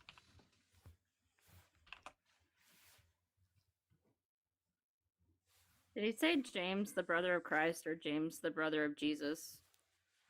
The so-called Christ. The title. Well, here's the thing, right? Is that some people make the argument at the end of the passage that it speaks about another Jesus, but the thing with Josephus is that Yes, he uses Josephus wrote about identifiers. Hercules. Josephus was a historian that talked about what people fucking talked about. Well, yes. Like, that is, yeah, congratulations. People believed that there was a man named James and a man named Jesus. Like, I don't care. Well, yeah, this is where the disconnect's happening to you. You do According to understand that Absolute. Jesus is Josephus No, is brother, literally a Jesus, source, right? That is the Yeshua source was a for- very common name. Yeah, people named Yes, Jesus but you're existed. missing the point. The Christ part, right? That is it's the Christ James was a that very makes it so weird, common right? title as Right, well. hold up. James and Christ, very important to this whole thing. James is considered his brother, right? We can see that in Paul. And if you want verses, I can give you verses, right? And that's very important to the context of what's going on here. And that's why some people look at that as evidence. It's not simply just because of the Christ part. That's just an extra addition. That's all that is, right? The best argument that I've heard against it, beside is that at the end of that passage, All it right, speaks of a listen. Jesus. Listen, Josephus, born in 37 CE. Josephus' not contemporary. Annals were published in 93-94 CE. Josephus doesn't mention any popes or apostolic succession, even after residing in Rome after 71 CE. Gospel similarities. His father's name was Matthias. In Aramaic, his name would have been Joseph bar Matthias or Joseph ben Matthias in Hebrew, which is similar to Joseph of Arimathea, a location with no external evidence for its existence. In the life of Flavius Josephus, during the siege of Jerusalem, he recognized 3 friends who were crucified. He went to Titus and asked for them to take down. Titus grants his request and provides them the best medical care. 2 died while the 3rd recovered. Josephus talks about the anointing process. While he does talk about how the anointing ointment is created and what it is used on, Josephus doesn't mention what the title of Christ means or how anyone gets the title of Christ. In book 29:1, I could have a rational reason for using the term Christ. In the Old Testament, high priests were anointed, and Josephus mentions in one of his passages discussing how to make the anointment, this would have been made by the high priest, Jesus, son of Dimnius, a Christ. That's what he said. The son of Dame. Yes. That is the weird thing is that that's a stance that CVJ takes, and it's another stance that Yes. is a popular one. But here's the thing: when you read Josephus, he frequently uses identifiers for who he's talking about, right? So when we see that he's making a clear distinction between the two, it's really odd if he was talking about the same person. James, the son of Damnius, is book 29:1, doesn't face the same death as James the Just. According to Hegesippus, James the Just was thrown off a building, stoned, which he survived the fall, and then a fuller's club was thrown at his head, ending his life. Hegesippus also notes that shortly after the execution of James the Just, Vespasian, in 9 CE, 79 CE, besieged Judea. Josephus' account of son of Dimnius in book 20 happened around 61 CE. It has nothing to do with Jesus. It has nothing to do with that same James. You are just complete like, yeah, he wrote about things like. That's literally how we get any information, right? We get most of our information about Judea. Also, is the from Book of John, Josephus, the Book of John, written about Josephus's account, 61 CE, explicit. Like it's not. Oh, what the fuck was that? Like, hold up. Oh, OBS disconnected for a second. There it goes. No matter the case, I think this whole conversation is going to come down to what you interpret. Like someone can view as this evidence as like, yeah, you can infer that Jesus did exist, or you can be like, I don't have enough, and I think it's a fair assumption either way. You can absolutely infer that since so many people talk about some character named Jesus, you could infer that there was most plausibly a person named Jesus that existed, but that doesn't tell me anything. It's just saying that there was stories about a name with the most common name in all of fucking history of that time existed and said and did things. Like that's not anything for me. The thing with Josephus, right? The biggest point that I brought that up is the James part. It's correlated to who his brother He's was. talking about That's Damnius. He's not talking about Right. James, the brother of Jesus. They get that from the end of the passage, right? They get the whole thing, Jesus, this, whatever the fuck he called him at the end there. And like I said, Josephus uses frequent identifiers. He doesn't just give one detail of somebody before he mentions it. Yeah, the identifier is of Titus bringing down 3 people, 2 of which died, 1 of which was cared for. What? Repeat that? I'd say one of the identifiers would be him talking to Titus. Talking to Titus, what? About the men on the what's the cross. relevance? 2 men Oh, died, 1 survived. But even that had nothing to do with Jesus.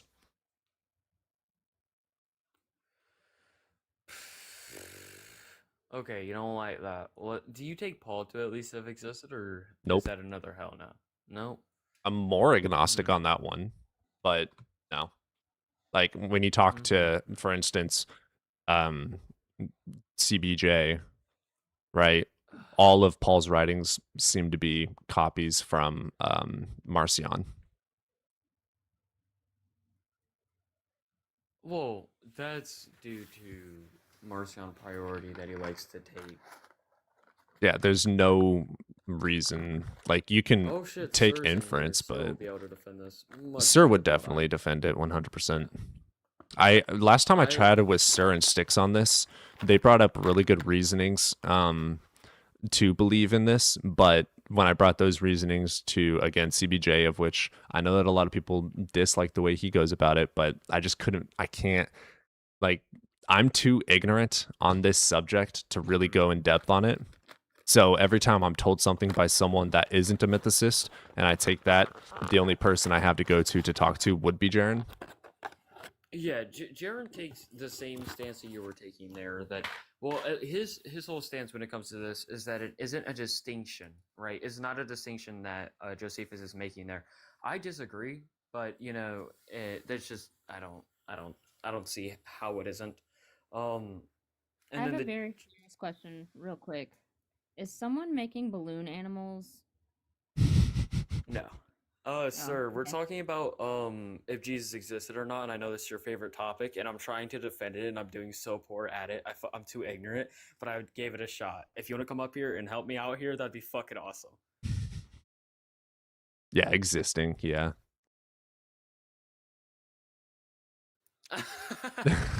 Called out. Hey, brother. I don't know where you I was guys talking are. about. Yeah, I was talking about the book 20 reference of Josephus with the James, the brother, and that shit. Well, yeah. So the reason why I think there's a couple reasons why I think that is talking about Jesus. The first is there's 2 different identifiers used because the name Jesus is mentioned twice in the paragraph. So what some people have wanted to argue is that the son of Damnius at the end is the same Jesus at the one at the beginning of the paragraph. But the issue with that is Josephus uses 2 different identifiers there, because at the beginning of the paragraph it says Jesus, the so-called Christ, and then at the end of the paragraph it says Jesus, son of Damnius. So that doesn't make sense if it's the same guy, because Josephus, I haven't found any examples where Josephus does that, where he's talking about the same guy in the same book, and especially the same paragraph, where he refers to the guy by 2 different names. that would just be really confusing to the reader, especially when you got a name like Jesus that's mentioned several times, even in that chapter, right? He would want to, if he's using two different identifiers, that's because he's talking about two different people. I could grant that, but wouldn't you think that that's kind of filling in an interpretive gap? What do you mean? Like, maybe he was using two different identifiers for the same person, you know? Like, we don't know.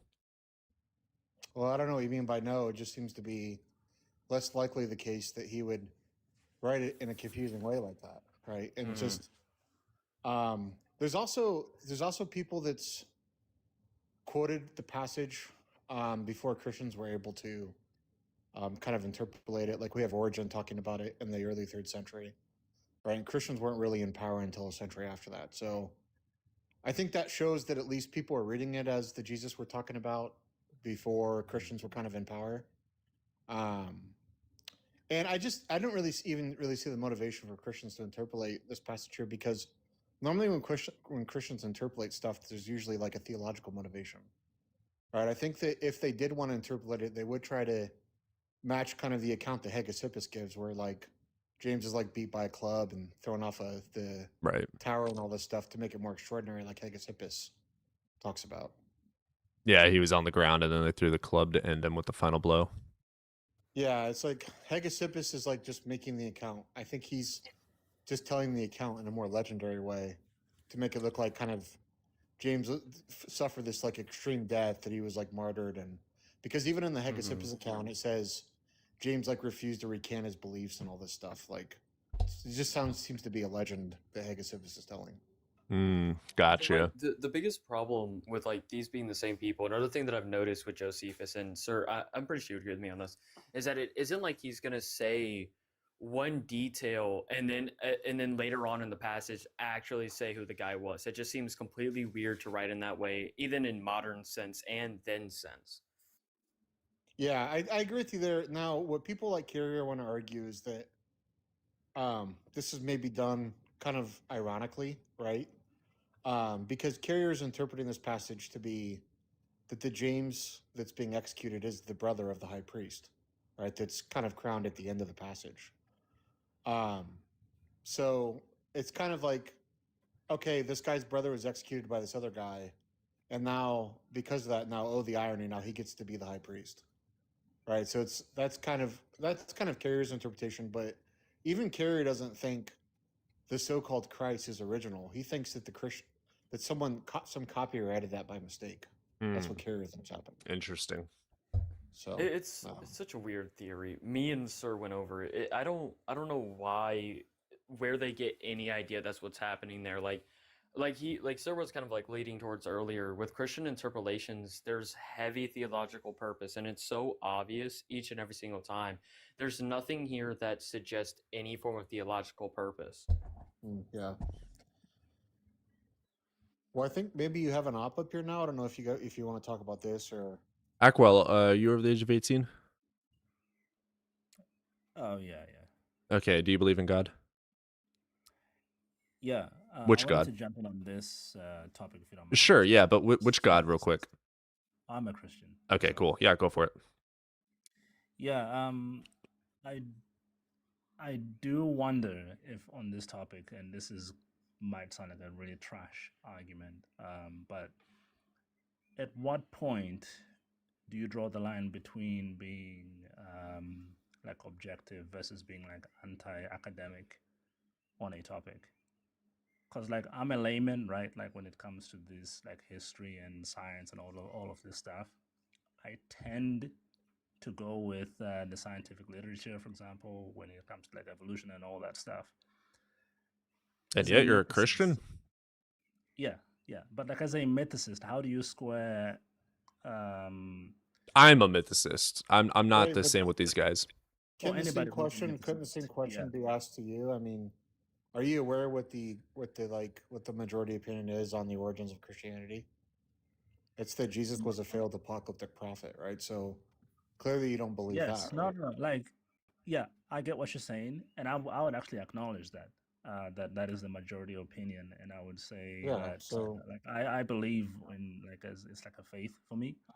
but I don't think you can be a mythicist based on the evidence, if that makes sense. I think that's like Well, I Ah, think there are. I mean, I'm not a mythicist. I don't think it's the best explanation, but I don't really see like. It's kind of weird to me when Christians come up and attack mythicists because Christians also have weird interpretations about what happened, in my opinion. So yeah. it's like, why not? What like it's like you're kind of like. I mean, who are you to point the finger at these people when like you're not accepting what the majority opinion is in scholarship either? well, To 'cause say though, I was I'll glad I'll to say listen as a to this. mythicist, brother, I'm sorry. that Go ahead. my epistemology is just so fucking critical. That is why I'm a mythicist, because there is no like sound justification. I don't grant it either way. That's why I don't grant the existence, even because there's no way for us to know or test that. Yeah, just real quick, and also, sir, I do want to go at some point. If you're free today, I'd like to call you over on Discord and we go over why you think Paul existed, because that's the one that I'm struggling with right now. I Everlasting made a great point that there isn't like no writings out, like no Christian writings or anything about Paul, and that's kind of like throw me for a loop there. Because if Paul didn't exist, That's then not true. yeah, it appears to. No, it wasn't Everlasting. It was CBJ that said that. And if Paul Well, doesn't that's exist, because then he's dating. That's because he's dating First Clement really late, and there's really. First Clement. I think should be first century because there's things in First Clement that I think makes it early. Like one thing is, it seems to be writing from a structure of a church that was kind of a bit more primitive, right before they had bishops in charge of each church, where the church was run by elders, and that also goes in line with what we see from other early Christian literature, where before they started in applying each bishop to a church, right? That's what specifically what Ignatius argues for in the 2nd century, right? So, Okay. yeah. All right. But if you are free, I'm really open to doing that because that's like that's like where I'm weakest at. Well, let's let Ackwell keep going. Yeah, I know. Just to piggyback on that before I get back to the original thing, on the Paul thing too, Pauline writings have a lot of unique words, which none of them appear in any other texts that CBJ claims that Paul copies from until, because we have confirmed dates for the texts that they say were copied by Paul, but there's a lot of unique words in Paul that don't appear until they appear in those other texts. Does that make sense? You're saying Paul is using unique language that Paul seems to have invented, right? Essentially, yes. So the text that CBJ claims that Paul copied from, there's a lot of unique words in Paul that appear for the first time in I don't know Paul's if you want to copy. open up that because there's also, I know there's words that is contained within the Pauline corpus that we don't see until the 2nd century too. So someone could kind of argue the other way that it seems like maybe the person that's writing Paul is more familiar with some 2nd century language. I'm not saying that they don't appear in the 2nd century. It's that they appear in Paul first before those other texts that you're referencing. Yeah, but those texts are in the 2nd like, century. There's like 5,000 words. Wait, but those texts so- well, I don't know if there's that many, but the words you're talking about appear in text in the 2nd century, right? Yeah, but I'm saying that you could still say that Paul is 2nd century, but you can't say that it copies this other text that CBJ claims that Paul copies from. That's kind of the point. What text? What are you talking about? I'd have to look it up exactly, but it is something that I picked up when I was Paul think doing a deep dive CBJ into thinks Stylo. CBJ thinks the authors of the canonical Paul or Catholic Paul are adding to the Apostolicon by Marcion. Yeah. Right, which is a 2nd century collection of the Pauline corpus, or at least 10 letters from the Pauline corpus. And But that Marcion the is hypothetical, right? Huh? Isn't Marcion like hypothetical? No, well, what do you mean by hypothetical? As in there is no surviving manuscripts of it. It's That's like, true. Yeah. So the Marcion reconstructions are going to be based entirely on reconstructing the text from hostile witnesses like Tertullian and Irenaeus and Epiphanius. But with those the view that he has is that the texts that are in that Apostolicon are the original Pauline collection, and that some Catholic or proto-Catholic Christian or different proto-Catholic Christian groups came along and added to those texts. Okay. What about just like the methodology that they used with the stylo in particular? What do you think about that? Well, I got a lot of issues with CBJ's model, but I was just saying you're kind of misrepresenting what he said earlier about the that they're using first century text. I don't know what you're talking about there. Okay, maybe I'm wrong, but like in regards to the stylo, for example, I do think that's the weakest part of their book, because for one, they don't actually say what settings they used. They Mhm. talk about it in videos and stuff, but in the book itself, which I just have in front of me, it doesn't say, "Hey, run this and you will get this exact diagram that we're looking at." Mhm. They Photoshop out certain metrics on the is it the dendrograms or whatever the diagrams Yeah. are. I don't know why they do that, because that would be very useful in analyzing the data. They only run one most frequent word value, I guess, which is I think 100. They Mhm. don't do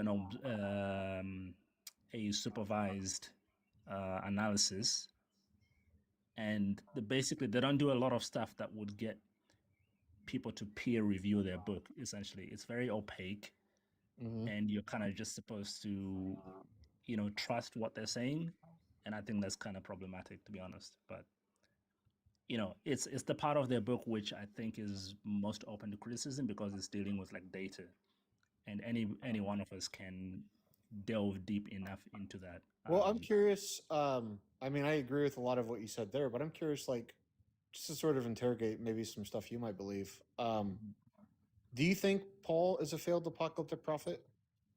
Paul? Yeah. Do you think Paul has failed apocalyptic messages in his letters? I don't think so. No. There's a claim of Do you that? think Paul predicted the parousia in the first century? Do you think Paul predicted that Jesus would return in the lifetime of the people he's writing to? I don't know about Paul, but I would say there's definitely aspects in like Okay, well, we can look at a the few original verses. Gospels where that kind of thing is alluded to for sure. Have you read 1 Corinthians 15, the resurrection chapter? I've read it, but you're gonna have to refresh my memory. Okay, so in 1 Corinthians 15, Paul is sort of giving evidence to the people in Corinth for the resurrection of Jesus. And then he goes on to like explain what kind of like resurrected body that they can expect to come in when they resurrect, right? Which is an event he's placing in the future. And he tells them that all of them won't fall asleep, but they all will be changed. In other words, he tells them that before the church in Corinth passes away, this resurrection event's going to happen, right? Well, obviously that didn't happen. We didn't get resurrected bodies, right? So Paul seems to have a failed prediction there. He also indicates this in 1 Thessalonians 4, 15 through 17, where he literally tells the people in the 1 Thessalonians that Jesus is going to return in their lifetime, right? So it seems to be that Paul expected an imminent apocalypse too, just like Jesus did. Yeah, I mean, doesn't it also happen in the Gospels too? Like I think Mhm. Matthew 24 or something. Yeah, the Olivet honestly, Discourse. Yep. I don't know how to get around that, to be honest. It's one of the most challenging things actually for me personally, because the Yeah, early well, yeah. Christian definitely had a Yeah, I would think so. like Yeah. an early return. Yep. Yeah, Oh, that's. I think that's. And that's kind of the thing. So when historians are like sort of reconstructing the Christian origins and thinking about what could have happened, right? The sort of general view is that these were apocalyptic Jews that thought there was going to be an imminent apocalypse, and that Jesus was kind of the leader of this movement and was talking about this Son of Man figure that was going to come down and render judgment. This is a common view among these sort of Jews in the Second Temple period. All Jews didn't believe this, but it was common that a lot of them did. And the Son of Man figure was supposed to be this cosmic divine judge that was going to come render judgment on the wicked. And the gospel writers are reinterpreting the Son of Man to be Jesus. And they're saying Jesus is the Son of Man and Jesus is going to return. And Paul seems to have a similar idea. And at the return, when the Son of Man comes, is after the wicked are judged, the righteous are going to be resurrected. And they're going to get these new resurrected bodies. And that's the idea that's talked about in the Gospels as well as Paul, right? But that's an event that didn't occur. And that's why you see some text and the New Testament try to apologize for why it hasn't happened yet. if you read 2 Peter 3, the author of 2 Peter is specifically apologizing for the resurrection not happening. He's trying to push the event out further, this apocalyptic event, right? So it seems to be that the authors in the New Testament, the earliest texts are predicting an event that failed, and then the texts that come after that are apologizing for that event not occurring.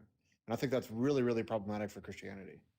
Well, what do you say that, like, with Matthew, he kind of like actually goes with the idea, right? Because like in Matthew 25 or wherever it is where his like version of the resurrection story is spoken of, we see the mention of the Holy Spirit rising up. So I think when we look at like Matthew, he's for some reason completing this view that Paul had, or at least that's kind of like how I'm looking at it. Correct me if I'm wrong there, sir, but I don't know if that's what Matthew's doing, because Matthew still seems to be predicting a future imminent event.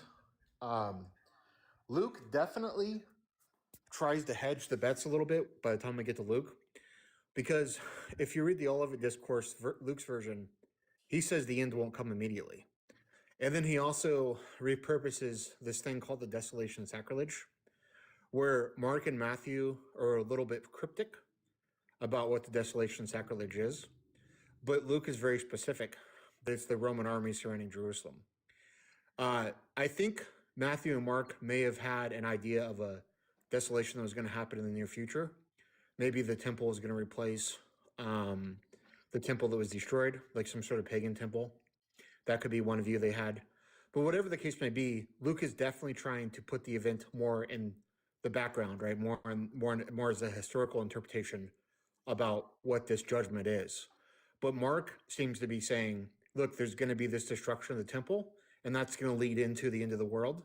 And Matthew seems to be saying the destruction of the temple is going to be the first prediction, and the end of the world is the second, right? So in either case, both Mark and Matthew are predicting that that event is going to happen imminently after Jesus spoke in the 30s, so sometime in their lifetime.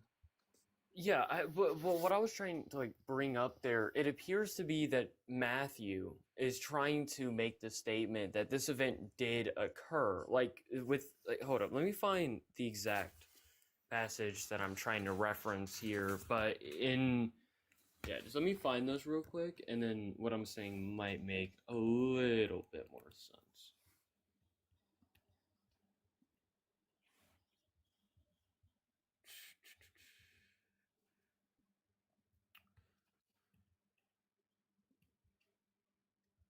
Like when you look at like Matthew 25, 31 through 46, that's one of his prophecies that he makes. And then when we look at his resurrection story, it appears that it got fulfilled in his version, but the only thing that's missing out is the judgment of the wicked and Jesus, well, not Jesus returning, but the judgment of the wicked that's missing in his kind of like finishing of this story there.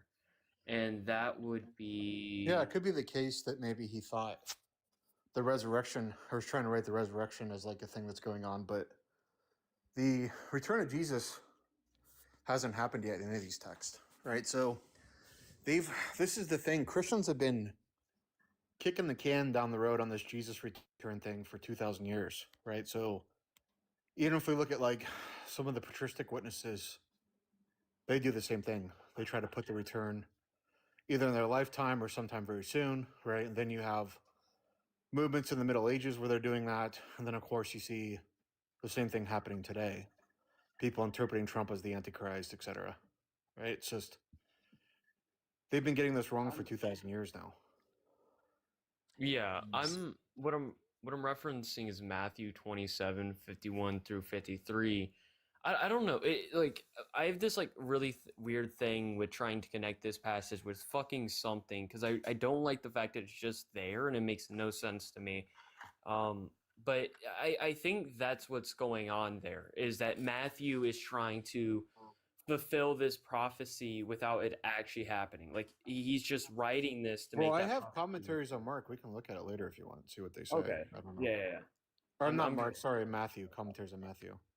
Bet. And back to the actual op, instead of us just discussing this whole time. I think Cody is interested in this. He looks interested.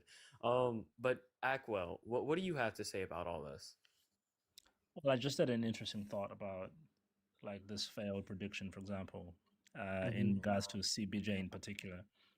If this stuff was just invented in the 2nd century, supposedly, a lot longer after the Jesus would have existed, Yeah. would they basically make up I think, prophecies which would be out of date yeah, when they're writing them? Isn't that an argument against I TBJ? think that's, yeah, I think you just raised one of the biggest critiques I would have against their model is that it doesn't really make sense to put these failed prophecies on the lips of people in the 1st century, right? That's not something people normally Well, do. second century, I guess.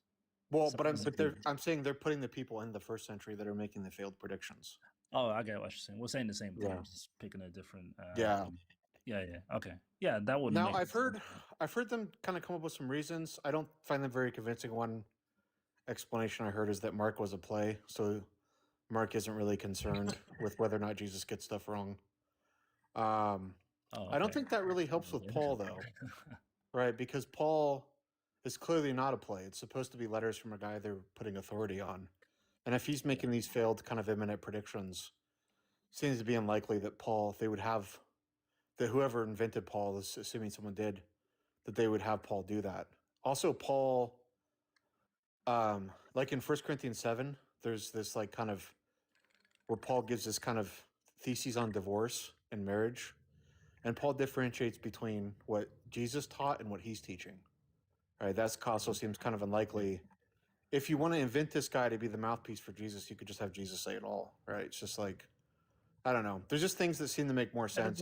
There's a lot of things in the New Testament which you would say, if I was inventing, this guy who was literally meant to be God, there's a lot of stuff you would leave out, because it just sounds bad. Well, yeah, I mean, that's kind of a simplistic way of putting it, but yeah, I think I agree. Yeah. I mean, I have my own like whole view on why we see like those slip up in the characters. I'm pretty sure I talked to you a little bit with you, sir, when I was talking to Ike and them about Luke 14:26 with the whole hate speech that Jesus has there.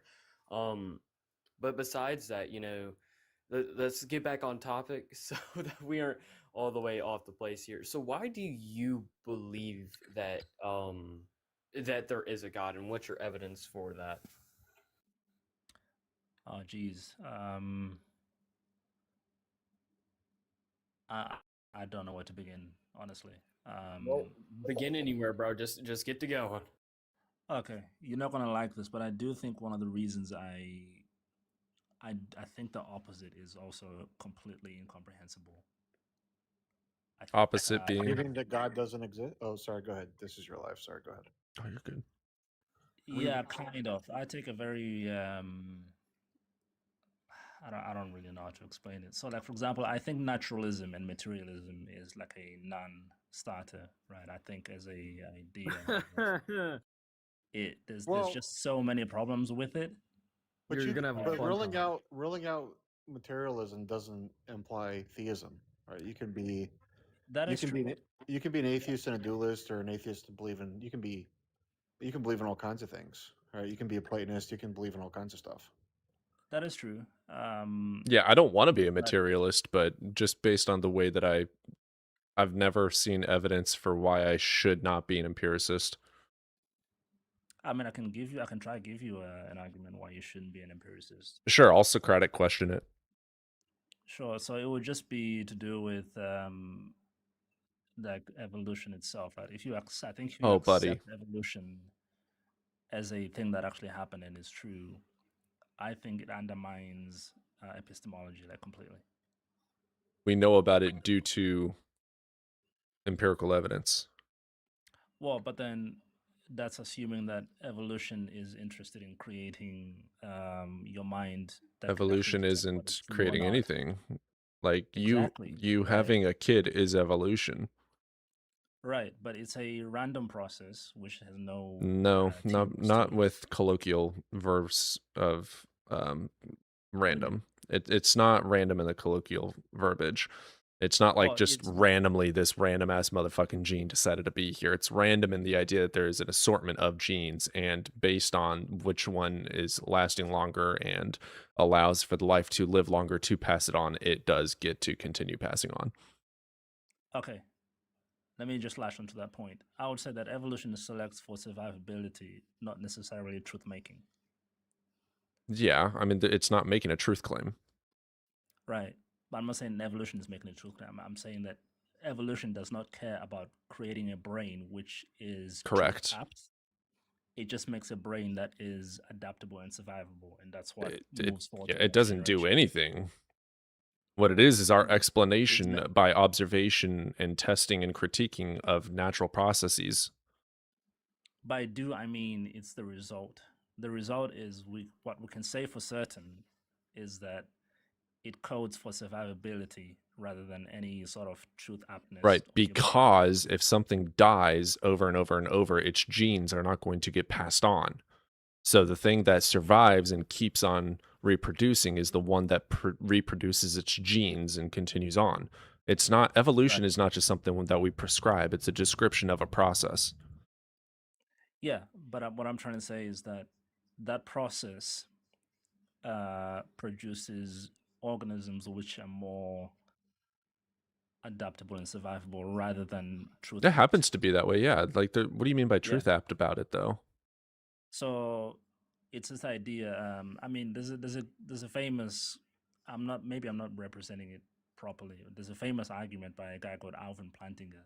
Mhm. It's called EAAN, Evolutionary Argument Against Naturalism, and it's basically making the point I'm making, where because of how evolution works, it only cares about survivability and adaptability. It doesn't care about what's true or what isn't true. And if if all of our brains are produced by this process, on what basis can we say that our brains are actually capable of detecting any truth versus just being adaptable and able to survive to the next generation? They don't. We test what we observe against objective reality. Okay, but that's begging the question, right? No, it's I'm not. saying that if you're saying we can test this, How you're is that begging assuming the that question? yeah, if you're saying we test against reality, you're assuming that your brain actually can do that. It can, and that's objectively true against reality. Things exist. That's an axiom. That is objective. Okay, but then how do you get from that to our brains? Yeah, this thing exists. My brain perceives it.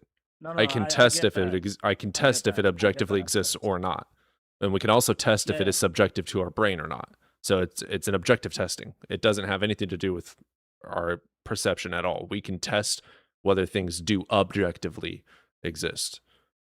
Yeah, this is not a thing about whether things exist or not. It's about a foundation for how we know things. My foundation is in the axioms of reality.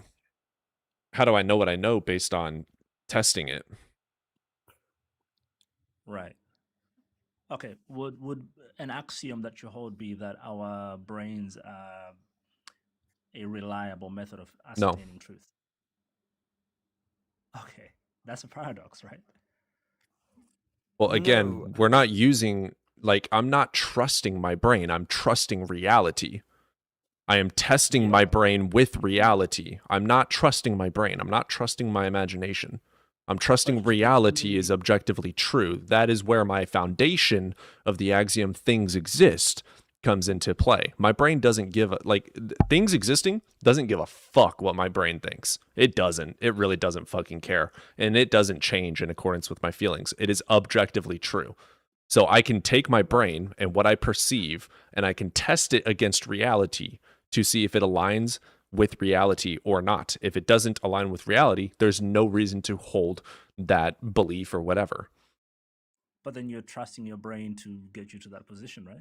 If it doesn't align with reality, I know it is only due to my brain because I can objectively interact with reality regardless of my feelings and opinions. My opinions don't dictate reality. Okay. My brain has nothing to do with it. I'm really confused now because you're saying I don't trust my brain, but I trust reality. You can Yes. only access reality through your brain. Yes, but you can test it.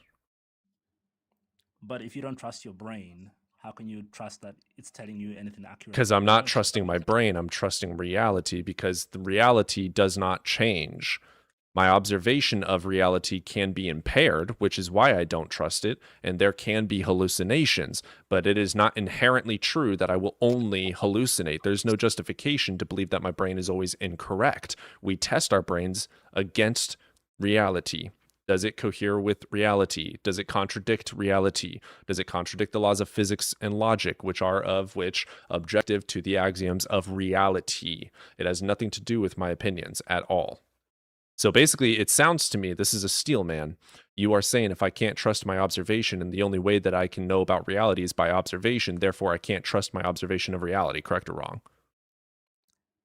That's a decent steel man, yeah. Yeah, so that's the thing.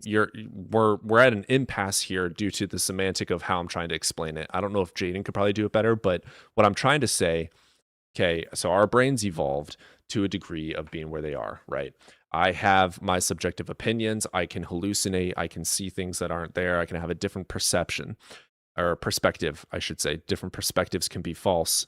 My brain is not inherently false. So my eyeballs work because reality is having light refractions into a processing of my brain. So the light goes into my cornea. The cornea tells the brain this is something we are seeing, and it is there. It has nothing to do with my brain making that up. Now, we can test to see if our brain is making it up or not by testing reality with those same observations. If they are incorrect, inconsistent, there's a reason to believe that we are seeing something maybe not to its fullest, maybe we're making something up, etc. But if it is always consistent with the way that we know that reality works, then there's no reason to not believe in it, which is where I have to grant justification of skepticism. So you are correct that there is, if we break it all the way down to the metaphysical thought process of all thoughts are in my brain, how can I know that my thoughts are true? If, how can I know that objective reality exists? Well, I have no justification to not believe that because I can test my thoughts consistently against reality, of which does not change and never has changed. But we do know that my brain does change and can change.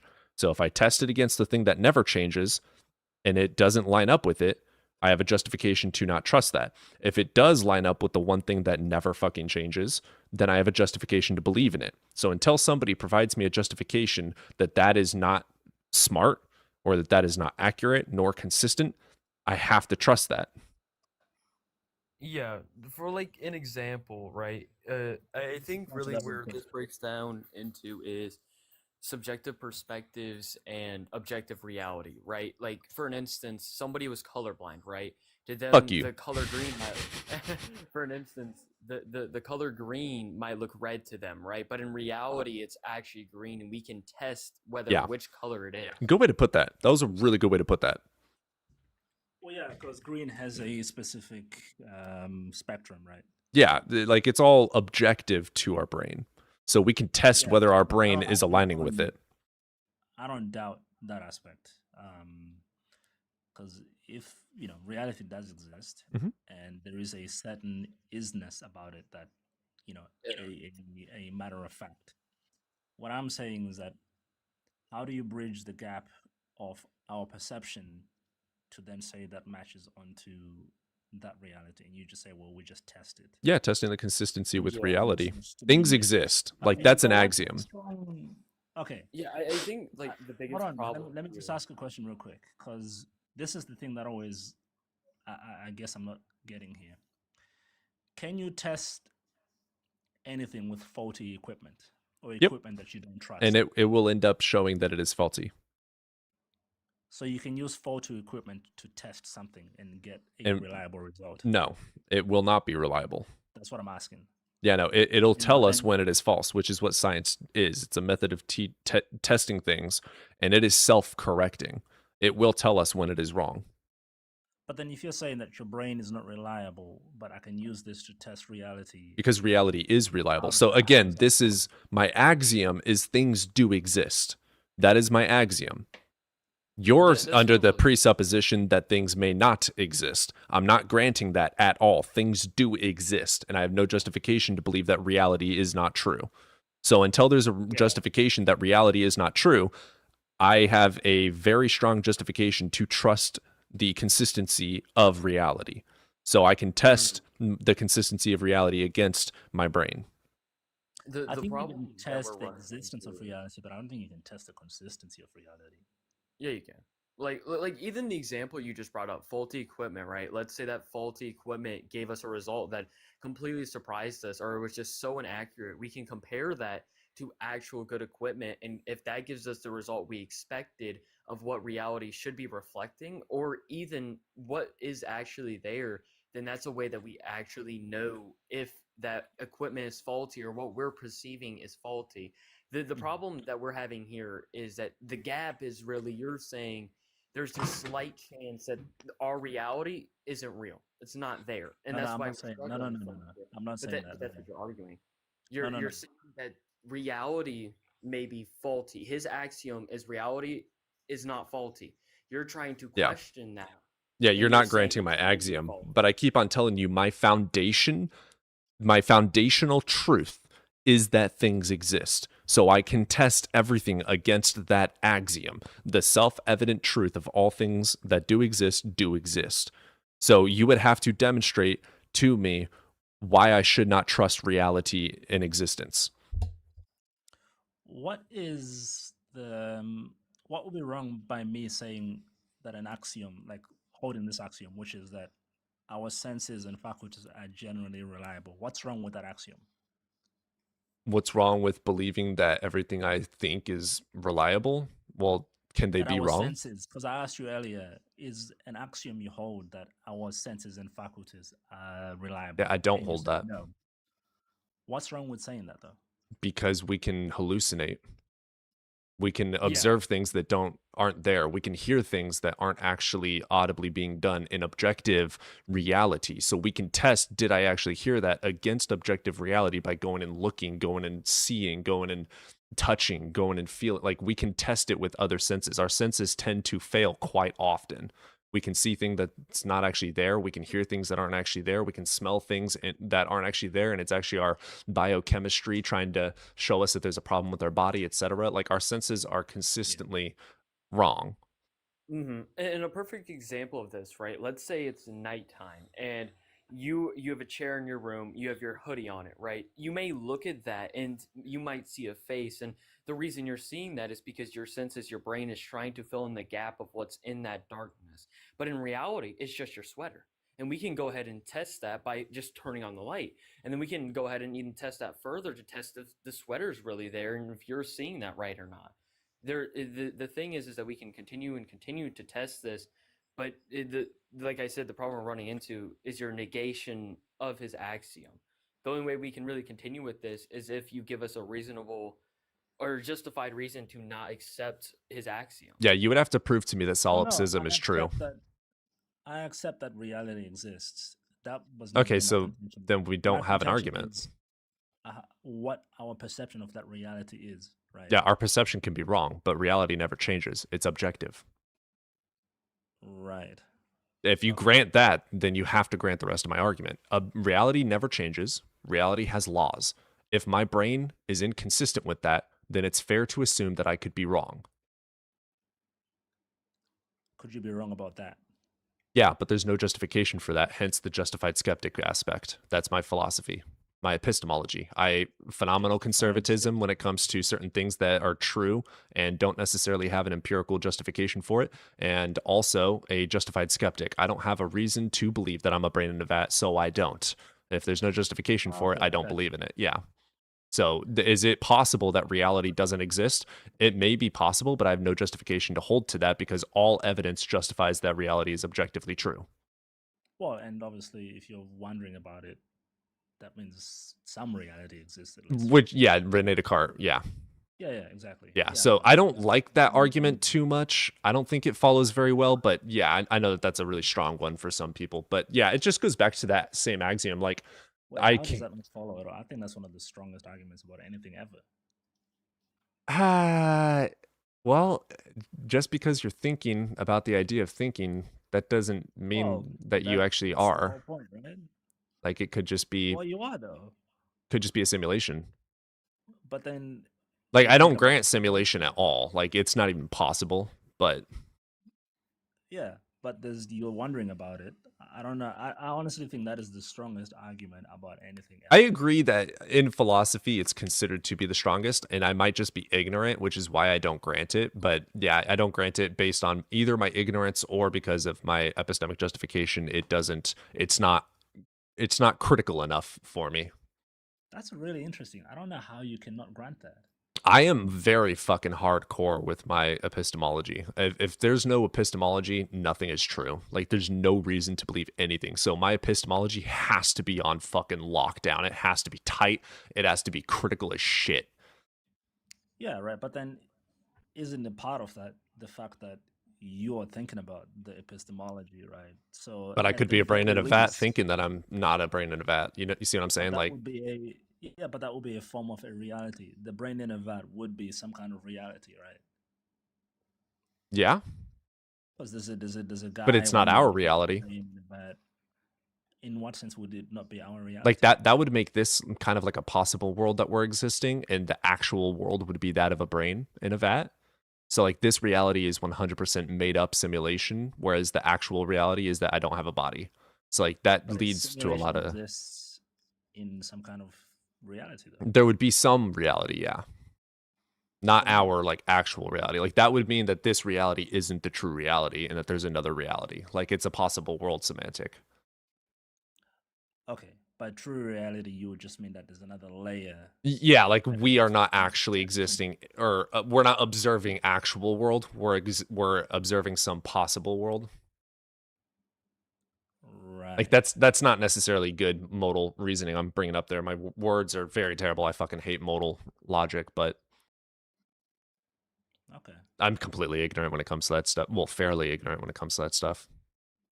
No, me too. Like like I'm not like I'm a complete layman. But I But do yeah, understand. I grant all of everything I believe under that one axiom of things exist. So if something seems incoherent with that, I don't grant it at all, unless like if someone brings up dualism, I would have to have, and this is where it can become circular, become a problem for my own thinking is, how do I word this? For me to believe that there is a separation of mind from brain, I would have to have an empirical representation for that or an empirical demonstration for that, because all that I know is that the brain is empirical. So if they're saying that there is something that is not empirical but connecting to the brain, they're not able to empirically prove that, but I would require empirical proof for it, because in my mind it is an empirical claim. Let me just think about that a sec. You're saying that you could not believe in dualism because the brain versus mind thing, you cannot prove the mind is separate from the brain, right? Yeah, that's not like something that could be empirically, well, it could be empirically proven, but it's not an empirical argument. It's a How could metaphysical that ever argument. be empirically proven though? I think that's impossible. Well, let's say that it was true, right? There could be some external wavelength that is going to our brains, causing the consciousness and causing the mind and the thoughts and the self. And that could someday be found and observed and demonstrated. So it could be empirical in that case, but that's not really what the argument seems to be. The argument seems to be more of like there's a supernatural realm that we cannot observe, test, critique, anything, and it just does exist. So it's kind of their own axiom of the supernatural is true. Right. And I just can't grant that because there's no justification for it except for just believing it. Well, I mean, there are two types of axioms, right? There's one which is like self-evident. Right. I only grant self-evident ones. Unless we're having an argument, I can grant it for the sake of argument, but Yeah, because some another definition for axiom is it's like a starting point, foundational, yeah, a foundational truth. Yeah. Yeah, I don't grant foundational truths because I could grant, or I could argue that Hogwarts is true, and that's my axiom. Like, that's stupid. There's no justification for that. It is a foundational truth of not for their witchcraft and magic and muggles being real or whatever, but there's no reason for me to grant that. So just because it is someone's foundational truth, why should I grant that? I have to have some sort of an evidence. Now, self-evident things are the evidence of themselves. Things existing is demonstrable. Do you really put that in the same category? Like, say, a dualist says to you, dualism is true, or an idealist even. Do you put that in the same category as somebody saying that Hogwarts exists? Yes. Interesting. I wouldn't like to. I would like for that to be, so I'm an atheist, but I practice witchcraft. But 100% from psychology. Like everything that I believe, everything I practice, everything I do, everything is based in the material world. I'm sorry, can you explain that a little? Yeah, okay. Lighting incense, for instance, aromatherapy, that is proven in psychology to actually help you think. It puts your brain into, like, if you light sage, for instance, before you do a certain act like meditation or whatever, when you light that sage or you smell sage from then on, your brain has the cognitive reaction of that is sage, it is time to meditate, and you immediately start going into that state of mind. So these are all 100% natural psychological things being caused by natural material means. So I would love to believe in dualism or idealism, because that would mean that there's some sort of a magical, non-explanatory thing to this, which would also allow many other things to be true. Like maybe I actually am talking to spirits, or maybe I am doing it. Like that makes it more magical and more fun, but objective reality doesn't give a fuck about what we want, you know? Okay, but why would you call it witchcraft though? Why Because yeah, there's many definitions for what that means. It seems to all go back to witch and craft, just meaning having the skill or practice of nature. So I go and grab and play with nature, fire, earth, air, water, and all of those things have psychological benefits. Do you believe in like crystal energy and that kind of thing? I believe in this placebo effect. I know for a fact that quartz crystals are used in radios and watches and MRI machines, but it is not because they have or radiate some sort of a energy. What it is doing is when it is compressed, there is a very small amount of energy that is produced, but it is not big enough of a zone to be able to interact with our bodies in that way.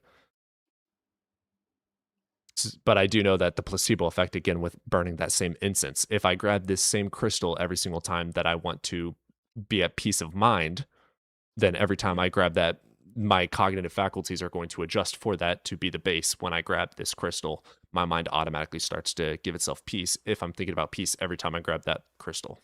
It's just placebo. Well, okay, so you don't actually literally believe this is like magic. It's like Yeah, market which magic. majority don't. Majority of witches don't. A lot of them are Well, atheists. I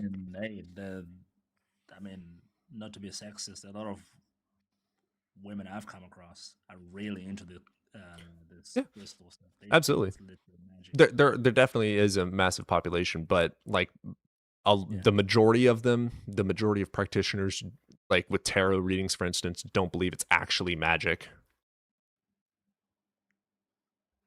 All the ones I've come across think it is. That's a mainstream idea, yeah. Yeah, I'm not saying that you're wrong, but the ones I've come across, it's like a meme, isn't it? You walk into like a girl's room and she's got like one of them tapestry things, and it's like, oh shit. Yeah, a lot of them are spiritual, yeah, but it's not inherently a spiritual practice. Yeah, I would agree with you. As a Christian, I would it's all, You know what's so interesting is that you'd have to go a whole different route about proving anything to me. Like, I don't really hold to anything, right? I don't, because I simply don't know the terms. And during debates, and I've noticed with other people, so kind of like a heads up for you, most people, their stances will evolve during those debates. Like, for an instance, I hold that morals are flexible. Most people, like, when they first hear that, it's kind of like, what do you mean? And a lot of people don't agree with me on this. I don't even think Cody would agree with me on this, but I think with morality, like, this is just an example of something that I hold to. When you're in a certain moment, you can hold something beforehand. Like, you could hold that a woman being robbed by a robber is wrong, but in that moment, if you have some priors to who this robber is, or just genuinely what a robber is capable of, that right and wrong you have might go from it's right to help her and it's right to try and stop this. In that moment, it can change from that to it's wrong to try and help her and it's wrong to try and stop this because of this and this and this.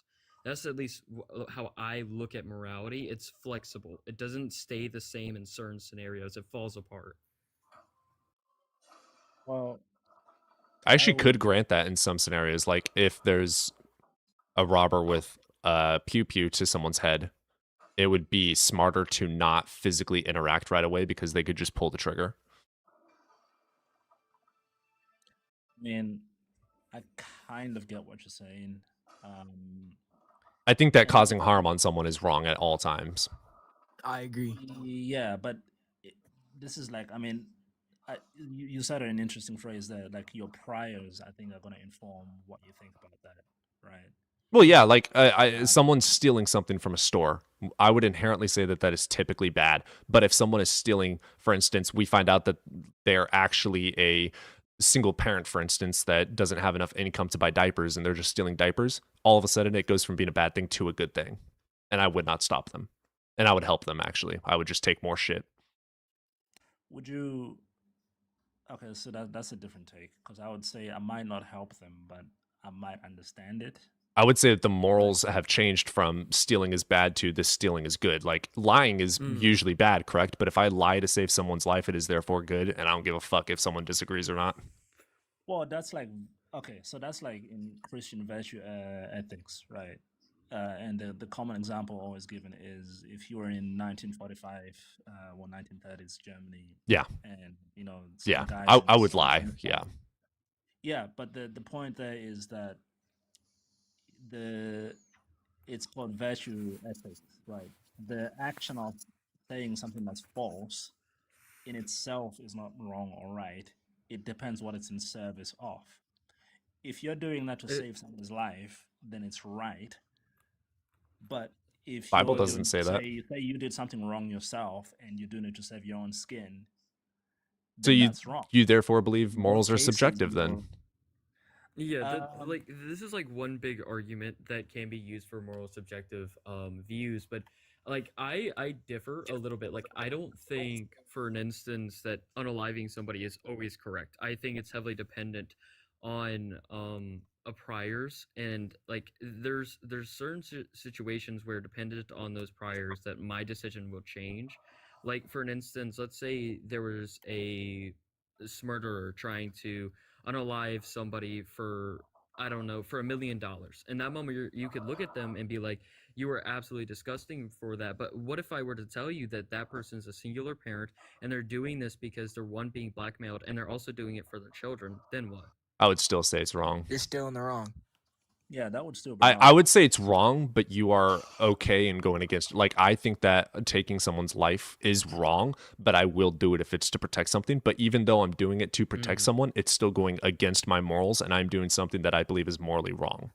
But there's the point that I'm trying to make here. In that scenario, put yourself there. In that moment, your morals might make this slight change where they're differing. Because if I think if there's a you're really going in- justification, sure, but does the justification change the right or wrong is the question. I think the question is does it change for you? It can change for other people as well. The true question is, does it change for you? In that That's moment, fair. what I'm trying to argue for is your morals are going to change in certain scenarios, regardless if you normally hold to. Yeah. Like the scenario I just brought up, you look at that and you normally say, hell no, I'm not doing that.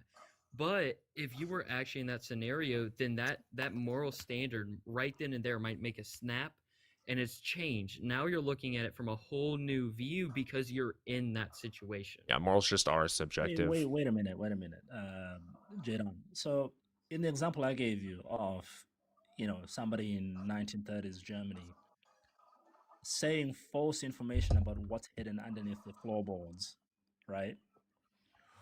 Is that somebody changing their morals, or is that somebody doing something in service of a higher virtue? Well, why are they doing it? That's the whole thing for me. You have to give me I just said priors. it's for a higher virtue, right? The higher virtue is that you're trying to save somebody's life.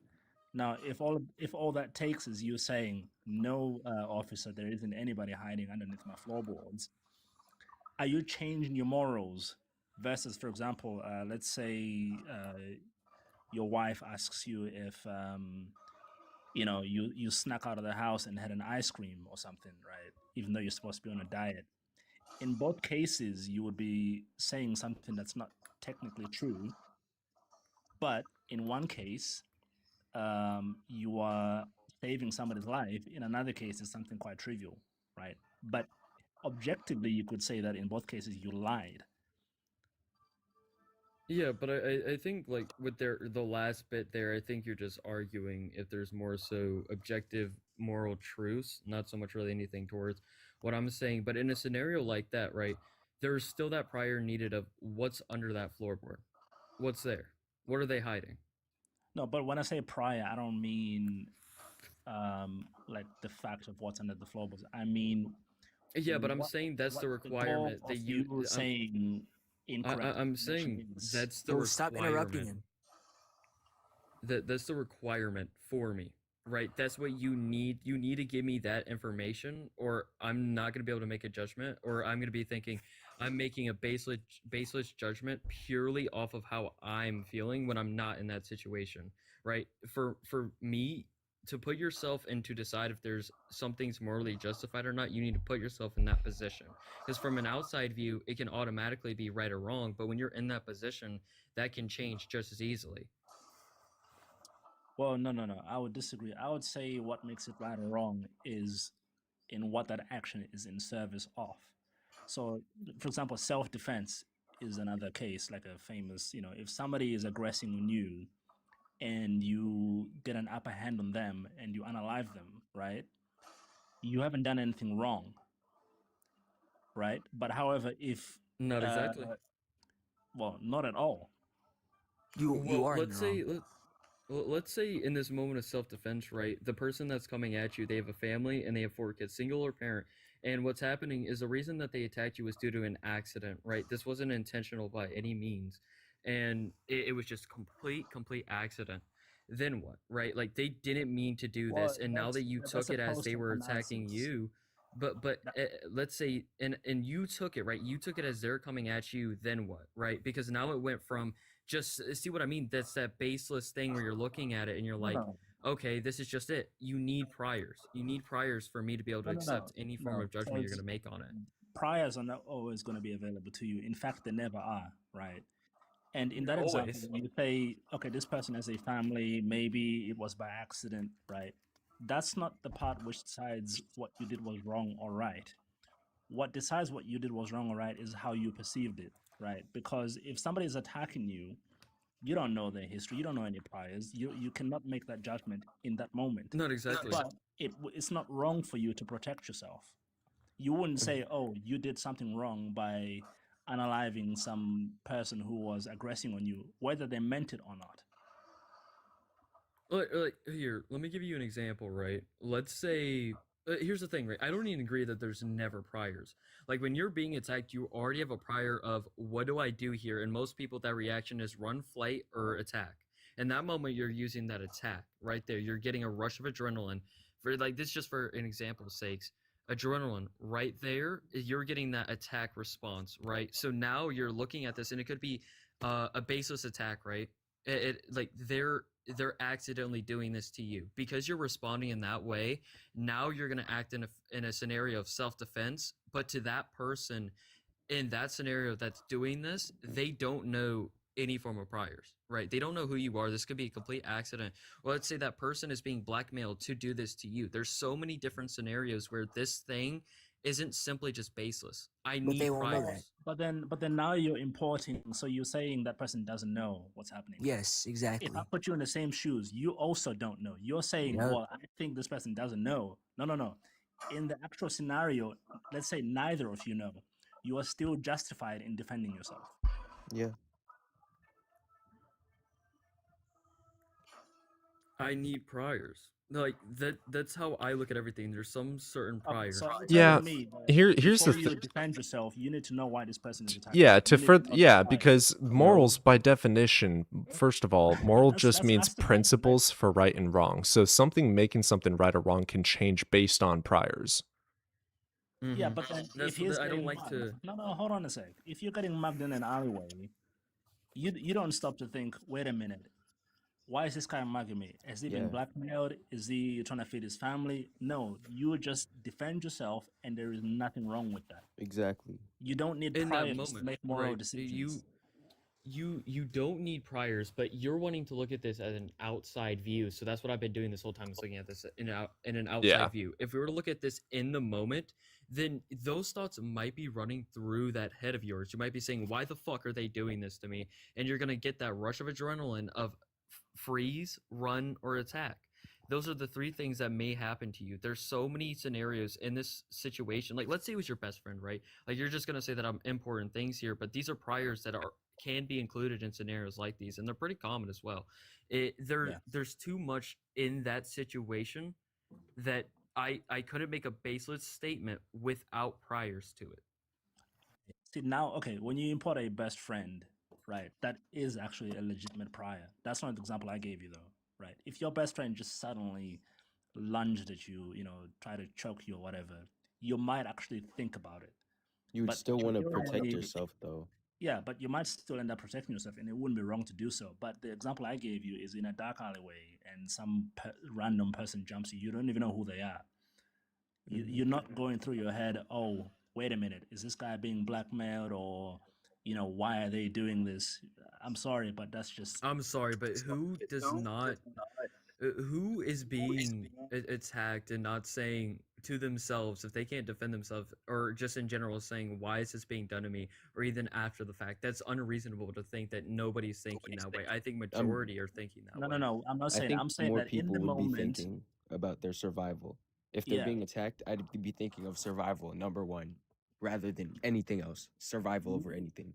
You're not contemplating whether you should actually fight back in that moment, because you're just gonna fight back. Well, my whole problem with this is that it's instinctual, right? This is something that your body and your natural instincts are reacting to. When we're talking about morals, it is literally looking at a situation with priors. You Yeah. need to know the priors. Which that's what You- we you would do can't make- after these situations. Let's say this situation happened and you took that person's life. You're still going to go to a jail and give your account for what happened, and they're going to Not justify always. whether it was right or wrong. Well, you might maybe spend the night in jail, but you're Yeah. not gonna be convicted. Well, I'm saying you may not be convicted, but they're still going to have to figure out every single prior, every single motive, every single part of the situation, and why you did what you did and why they did what they did, to determine whether both of you are right or wrong, whether one of you is right or wrong, et cetera, et cetera. Well, but then now you get into legal theory, which is a whole. Well, no, that goes into the morals. We have to know whether it was right or wrong for what you did and for what they did. They're mainly going to be thinking about you. You took somebody's life. Was it good or bad that you did it? And what makes it good or bad in accordance with what is best for society? Well, yeah, if somebody jumps you in a dark alleyway and you. I mean, you're most likely going to be let off, but you could also you could go free, but also they could go free too, because maybe they did have an actual prior, like someone is holding their fucking family a hostage, or there's someone with a gun right around that corner that you don't see that is saying, if you don't act on this, then you will be taken out. Then the police are going to put it not on the person mugging you, but on the person that is attacking that person mugging you. So then you're Okay, both free. But I That's get kind what of you're saying rare. now. So in this scenario you just gave, you would be justified in what you did. Yeah, And let's both would say be your justified. The money- mugger would be justified too. Yeah. Let's say in some, Which changes it. That's what Jaden's been saying, is it bomb, changes based on the priors, based on the information of why this action is happening. But notice in my argument, I did present earlier that it's about virtue, ethics, right? And an action can be the same action, and in both instances, and can be seen as wrong or can be seen as right. Sure. The thing that actually makes it right or wrong is in the virtue that it's being enacted towards. Self-defense, or let's say in the example you just gave, somebody is being blackmailed and Yeah, I'd say those are say the self-defense still. family- maybe in some weird way there's now a third party who is causing this whole situation. Maybe that person ends up getting into trouble. There's layers to it, right? But my whole point is that I'm not because like Are you an objective moralist, by the way? I'm not sure how I would describe myself. I'm a virtue ethicist. Is maybe the most accurate I way feel I like could you say still agree that it's subjective. it. Because like it can change in accordance with what information is given to why something is happening. I wouldn't put it quite like that. And maybe let me give you an example. So Immanuel Kant, you've probably heard of him, right? He's like Right. a famous philosopher. He had a weird idea about this, where he said, for example, in the example of people hiding under your floorboards, Immanuel Kant would say that you should always say the truth of the matter, regardless of the result. Right? You say what is the case, and you deal with it. And the joke is, well, I'm glad, he wasn't my neighbor during that time period in Germany. Yeah. Right. So I wouldn't say it's subjective from that point of view, because you could call somebody like him an objectivist in the sense that he would always say what is the case. I'm saying that it goes deeper than that. It's about what you're doing is in service of. Which makes it subjective because it changes. If you want to put it like that, yeah, I I would mean, say that, that we got the two virtues definitions of are subjective. Virtue is the objective, and in that sense, the action that is taken to get to this virtuous state, you could say is different, but the objective is to be virtuous. That's Okay, how I would why is it good to be virtuous? well, as a person who believes in God, because I would say that is what we are commanded to do. Yeah, but why? Just because you're commanded it doesn't make it good. Well, in our understanding of what God is and who God is, what He commands is good. But So why? See, that is so what this leads to Hume's is ought problem, because you're just saying because somebody said that it's good, it is therefore good. There's no actual reasoning behind it. There's no actual justification. It's just Well, he that said would so. be the reason. If the creator of the universe says, "This is what I want you to do," So is it good because he said so, or is it good because are he you is gonna good? run Euthyphro dilemma? Right. Yeah. I mean, it comes down to that. Like, if we don't even have to argue about whether he does or does not exist, but what he does, is it actually good, or is he doing it because it's good? Well, Like, we would say that it's in his nature to be good. So, but then it still goes to back what is good. And then you're going to do the circular begging the question of he said so, therefore it is good. But then I'm asking, because he said so, why does that make it good? And you're going to say because he said so. So like it's just begging the question. Like it is all subjective. And if it's dependent on his mind, it is therefore subjective too, because that is the definition of subjective as well. okay, look, I'm not gonna pretend I have a solution to the Euthyphro dilemma. So, you know what, you can have. Yeah, it. look. Yeah, let me give you an example, right? Like the whole problem with, God is always good is like, let's look at the Gnostics. The Gnostics used to be a part of Christian theology, and they didn't hold that Yahweh, the current God of the Bible, was good by any means. Their view was that he was evil. He was a whole different kind of deity, right? This view of God that you hold to itself is subjective. That view can change to different person to different person. We can even see that within the theology of its history. I mean, okay. I think they're wrong, but sure. Well, did Then God it did is God command subjective. killing of innocent babies ever? Can you please describe how he's in the wrong? The guy who just talked about Gnostics. Mm-hmm. Well, because that is not the class. Wait, how many people here are theistic? I think it's just me, right? By the sound. Of it. Yeah. Oh wow, Well, okay. there goes ABA. But like, yeah, you're saying they're wrong, but they look at themselves and say they're right, right? It becomes a battle of who's right and wrong. Like, for an instance, the whole reason this theology, or at least why I think it ever existed, is because they were trying to answer the big question of the problem of evil. And that was their solution, was that they created a deity that is higher than Yahweh, that identifies as complete perfection. Like, their creation story literally holds so strongly to that this dude literally didn't do anything, that this deity literally had overflow of thoughts to the point where it created everything, right? And what they identify Yahweh as is this demiurge. And within Greek philosophy of this time, demiurge can be good or bad, and they identify Yahweh as evil. And they do that due to the Old Testament. Like, for an instance, in 1 Samuel 15, right, we can see him commanding the death of babies, and they're trying to create solutions for those, right? Because that's a problem. And even without that, you're going to look at that and say, nope, that's not what's happening there. They're looking at that and saying, that is what's happening there. And then it becomes a whole big battle of who's right or wrong, and it's never going to come down to a conclusion because the theologies are varying from person to person. That, Then again, it is subjective. Fair enough. I don't know enough about Gnosticism to. Well, I would say in accordance with your views, morals are still subjective too, because God says do not ever harm someone, but then he goes and harms someone, and then other times he says it's bad to harm someone. So he contradicts his own. Like, if it's according to his standards, he breaks his own standards.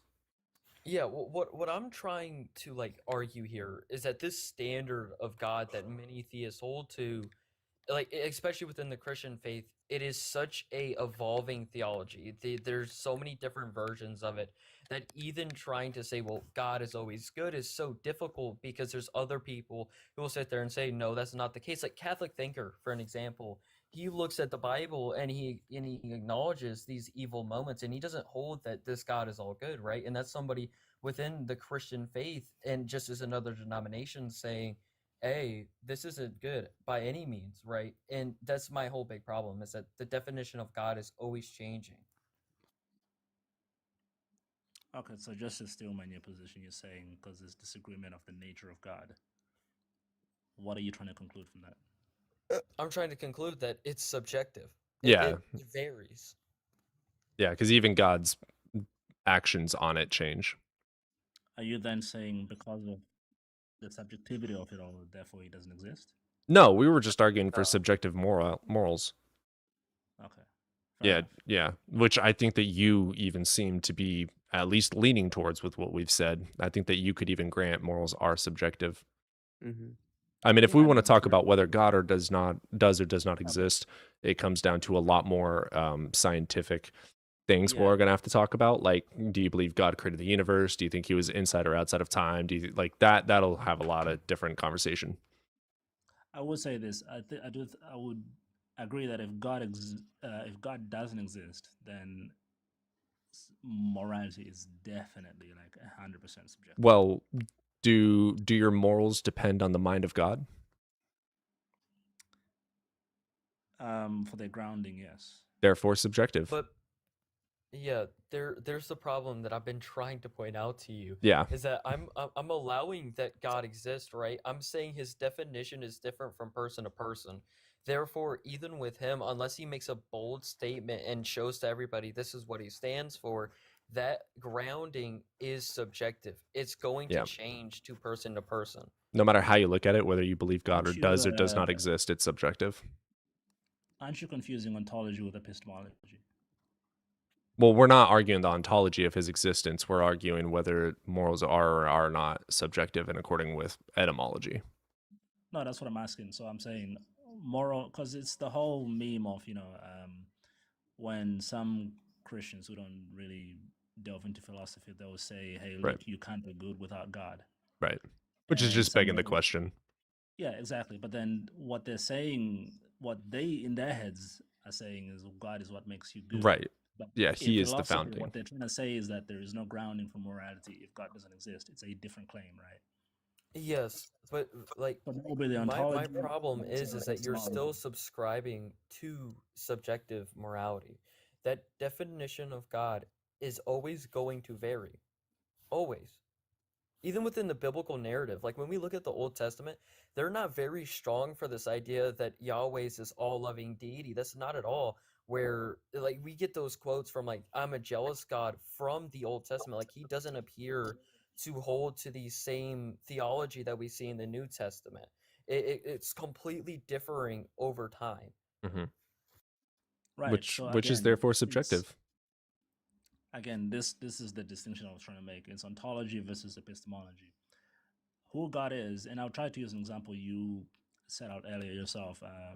Your name is Cody, right? Mhm. You were saying earlier that reality itself is objective, and there's a certain Mhm. matter of fact about reality, but In a your certain sense. perception of it is can be different from one person to the next, right? That's how I would describe God and morality. There is a certain ontology to morality. What do you think ontology However, means? our perception of what a morality is the epistemology aspect. We might not know exactly, what, and that's why maybe it seems to evolve over time. It changes through societies, but I'm does confused not by your mean meaning of morals and ontological. Like, his morals aren't ontologically like things that actually exist. well. But then, if you just say that, then They're social then constructs, there's 100% an made idea up by what the can happen brain. from that. But then that's epistemology. It's dealing with how we know what is right or wrong, right? Right. But what is And it actually right or wrong changes. would be an ontological state. You said earlier that there are certain things which are always wrong, right? I think you said that. That's kind of like saying the difference between a bachelor being married or not is ontological. Like, it doesn't actually exist. It's a social construct of speech in English with definitions that don't actually exist. It's just we are defining things as such. It's not ontology. Ontology is, do humans exist? Well, to use that example you just gave, I would put it this way: a married bachelor, or a married person versus a bachelor. Those are two ontologies. Our language we use to describe them, in French, English, German, and whatnot. That would be how we come to Define understand that. ontology, brother, because I think we have a semantic problem here. Ontology would be the thing itself. Epistemology is how we know that thing. Yeah, See, ontology. okay. Well, it's the study. Ontology is what exists. Yeah, I see the problem. I see the problem now. I had earlier made the statement that we're already granting God's existence, so I still don't see how it's conflating the two, regardless of the sense. But the problem that we're running into is that this definition of God here is so differing. It is subjective until that God literally, outrightly so, says, I am all good, and he states his own morality. You're just defining his morality. You're defining what he is, right? That's the problem. It's still running into this big wall of subjective as hell. Are you trying to say that the fact that we can talk about morals, it makes it ontologically existing because it is something we are talking about, that is something that does have truth value? Like, are you saying that morals exist because we're talking about them? Is that what you're trying to say? I wouldn't say it like that. I would say Because I'm that taking it as like actually like morals themselves are not like a thing that exists. It's just a construct. Ackwell, do you have like an analogy that you can go off? I tried to give one earlier, which Cody said earlier, that reality exists, but our understanding of it can be different from person to person. Yo, dude in chat, they're only ontological if you're claiming God actually exists, but then we have to talk about God's actual existence because God would be the foundational axiom for what makes them morally objective. Yeah. But anyway, that's the ontology I would use, which is that. Okay, so you're so arguing it another from ontology, God not is analogy. actually existing and he is the objective grounding factor for these things that exist. That is what makes it ontological because God does actually exist. Yes, and our Okay. different understanding of what's moral or not would just be the epistemology aspect of it. That's the distinction. Yeah, so then it comes back to we're not arguing about morals necessarily anymore, but now we have to decide whether this God actually exists or not. Correct, yeah. That would move on to that aspect. Sure. Okay. What's your favorite argument for that? You're not gonna like it. Sure. Oh, can you guess? You know what I'm gonna say. Are you going to say first mover? No, not really. Actually, I don't try to use. Well, I don't really understand those kinds of arguments personally. My approach, we kind of talked about this earlier. I sort of see it as an axiom that God exists, and then from that I build a foundation that explains everything else. Let's talk about it being an axiom then. So Sure. it has to actually be true, be coherent with logic, at least. Bare minimum. Logically has to follow. I can agree with that. I think axioms have to be logically coherent. Right. Okay. So, with that being said, can you ground the axiom of God as being something true? Well, Can you to ground agree things that, into them? well, no, see, I'm doing it the other way. I ground things in God. I don't say these things exist, therefore God. I Well, say God exists, okay. and it explains Let me these further break it things. down. So, if it's a self-evident axiom, you have to demonstrate it to some degree. If it's an axiom that you just take as a foundation of knowledge, we just don't grant it because we don't have a justification to grant it. So then you would, if you want us to grant that axiom, you would have to justify it to us. Also, pause real quick. We completely forgot to ask the two other people who have been up here. Are you both 18 or older?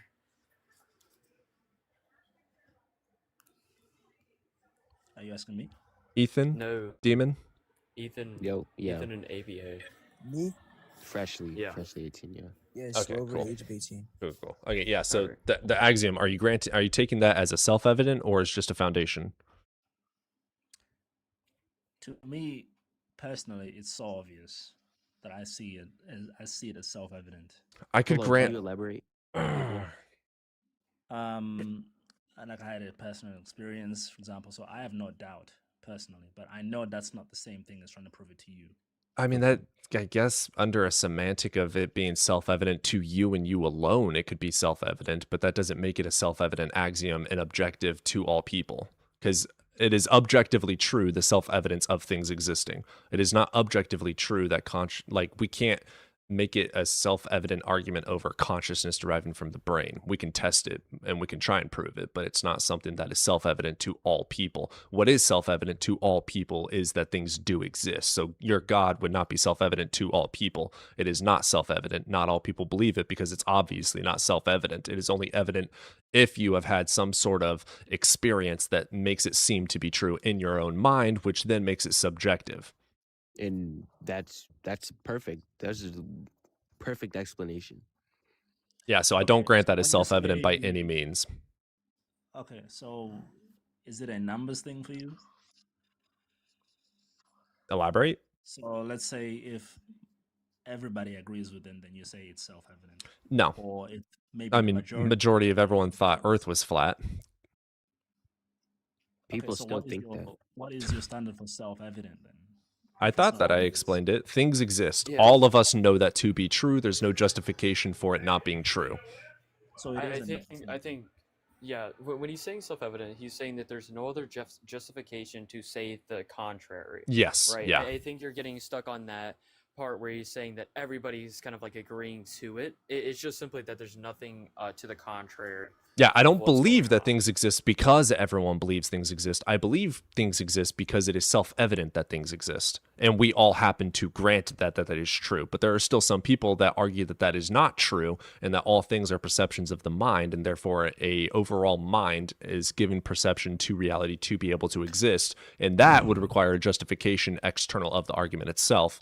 And that would go into the argument. So right now, your argument is that your God is evident to you. We don't have any demonstration of it, so it's therefore not self-evident because there is no demonstration for its truthfulness except for the personal subjective experience that you personally had to make it evident to yourself, but it's not self-evident in objective reality. So I would need an external argument from the experience or provide the experience and then justify it to being divine.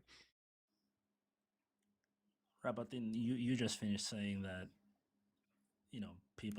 there might be people who disagree, but something can still be self-evident even if other people disagree. Yeah, they would have to That's not justify based why on they law. disagree. And if their justification holds up to all the scrutiny, then I should grant it.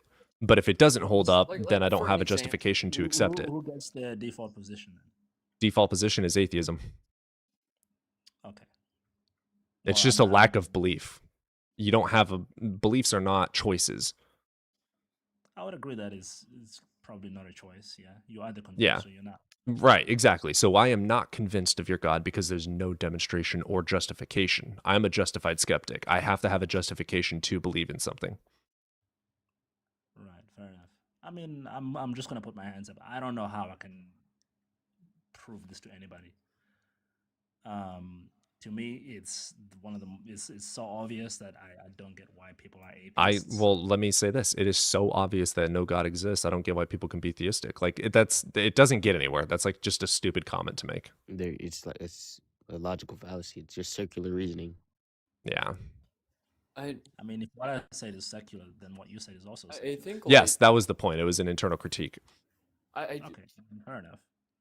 I do want to bring this up though, because like I think self testimonies can be true things, right? But there's certain requirements, or at least I have a certain criteria that they would have to meet for me. One, they're testable, and that event can be repeated at least twice, right? And if that's the case for me, then sure, then what you're stating can be true. But or let's say it was like something in your actual head, then there's a lot more. Like the criteria will adjust, but for like just a baseline, that's where self-evident things for me at least can be reached to be considered evident. So let's go on ahead and tell us what this experience is. The experience that I had. Yeah. Oh, that was I literally saw something with my eyes. Okay, how do you know? What did you see first? A person standing in front of me. What I always imagined that person would look like. Jesus, God. Yeah. Okay, so you saw Jesus? Yeah. But in your vision, so what you imagined he looked like. Well, Was he now you're white? begging the question. Now you're saying I just imagined it. Well, no, not necessarily. But the question is, how do we know that you weren't imagining it? Well, how do you know that I was? Because the most likely scenario is that it is a hallucination. That's the most likely scenario, is the natural scenario. The natural scenario being you had a hallucination, or the natural scenario that you actually have a false memory, or like there's a million other explanations. So to say that it is this one divine, impossible, magical one is just not fair, and it's not logical, and it's not reasonable. My issue with that kind of explanation is, how would it be different whether it was a real experience or We could test it and demonstrate that it was true and real. how? Well, I don't think that's what he's asking. I think let me make this clear. Data is the same, right? I saw something. How would it be different if it was a real vision or a hallucination? Okay, so yeah. I think I get MRI exactly what he's machine. There you go. Like we can see that the part of the brain that makes things up in your brain. Like we would have to test it, yeah. I think what you're trying to ask there is, let's say it was a hallucination, right? What does that actually change is what I think is what you're trying to ask there. Correct me if I'm wrong, though. Let me correct you. So what I'm trying to explain is this idea of, not to get too lofty, it's in philosophy, it's called the under-dissemination of data, right? Which is that if you have the reported data, and there's two theories which can explain the data. One is it was a hallucination. The other one is there was a person that I actually saw. How do you determine which one? I mean, we can go under likelihood and probability if you want to. Okay, so you're like a Bayesian approach. We can do some Bayesian to it. Yeah, we can. Okay, so if you take a Bayesian approach, the fact that it's unlikely, does that mean that it didn't happen? In a sense. It being unlikely does not mean that it did not happen. Now you see the problem, right? Sure, but it also means it being likely does not mean it did happen. Exactly. It's So then how do we know? So like what data is there to demonstrate that it did happen versus the likelihood of it being natural? Well, you could say that it's likely that it was it's just a natural explanation, which Right. again even kind of begs the question: if I did hallucinate or I did see this thing, this kind of goes back to what me and you were talking about earlier. I think my faculties are generally good, right? I don't think that I'm under any illusions or Brother, 100% of people alive have hallucinated. 100%. I mean, I've hallucinated too. You're hallucinating right now. Right as we talk, you are hallucinating. Where's your nose? No, false. Where's your nose? What do you mean, where's my nose? Yeah, do you see your nose right now? Because your eyes see it, but your brain is blocking it out. It's blocking out the information until you consciously think about it. You are hallucinating every single aspect of life. Well, but that's not how. Yeah, like an example. Like, I know what you're like, saying. Now you're equivocating terms. How? Here, I'll give it like an even better example. Hallucination, in the sense that you were accusing me of having, is We're not saying that you did hallucinate. We're saying, how do we know that you did not hallucinate? Because the most likely scenario is that you hallucinated, dude. Like, that is in accordance with all the data that we have. There is absolutely zero empirical, demonstrable data showing that any spiritual things exist. So the most likely scenario is going to be that you hallucinated. The most likely scenario is that you saw a person, but it wasn't God. The most likely scenario is that you were dreaming. Like, there's many more likelies. What were the circumstances? Your determination of the data is just going to be based on your priors, right? Of your prior worldview. You're always going to think it was a hallucination. No. Because I don't have that prior worldview or priors that you hold. I'm going to say it was a real experience. No, I can grant phenomenal conservatism, but you have to have a justification. You're not providing a justification. Your only thing is that when we say it could have been a hallucination, you get offended. And instead of providing a justification, you say that our way of thinking seems to be wrong. Guys, I'm not offended, by the way. Like, it's totally cool that you guys doubt this. Like, it's not that deep. Like, it's okay. See, this is like for me, and this is kind of like where it becomes a rabbit hole with me specifically. I think in scenarios like this, priors are what are exactly affecting the probability of this thing. Like, I don't think that you can just look at and say, well, the more reasonable explanation is that this was a hallucination, but then I could also just go ahead and say, well, what if they're in a scenario where a hallucination just simply isn't the likely outcome, right?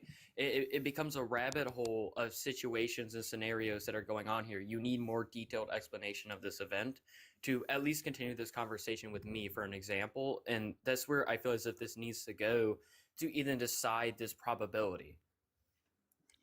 Would it be fair to say, I get what you're saying, but would it be fair to say that nothing I could say about the experience I had would actually ever convince you, unless you maybe had I don't think that's fair. I don't think that's fair. Because you could convince us if there was any justification for it to be true. If it's true, it's true. I don't know what it would look like. That's the problem. We don't have any evidence for this, so how the fuck are we supposed to know what evidence would look like? Well, that's part of the problem too, is you don't know what kind of evidence you would accept, right? Because it's never happened. It's not true. What kind of evidence would you grant for knowing that Hogwarts does exist? You can't. Well, maybe that's the conundrum.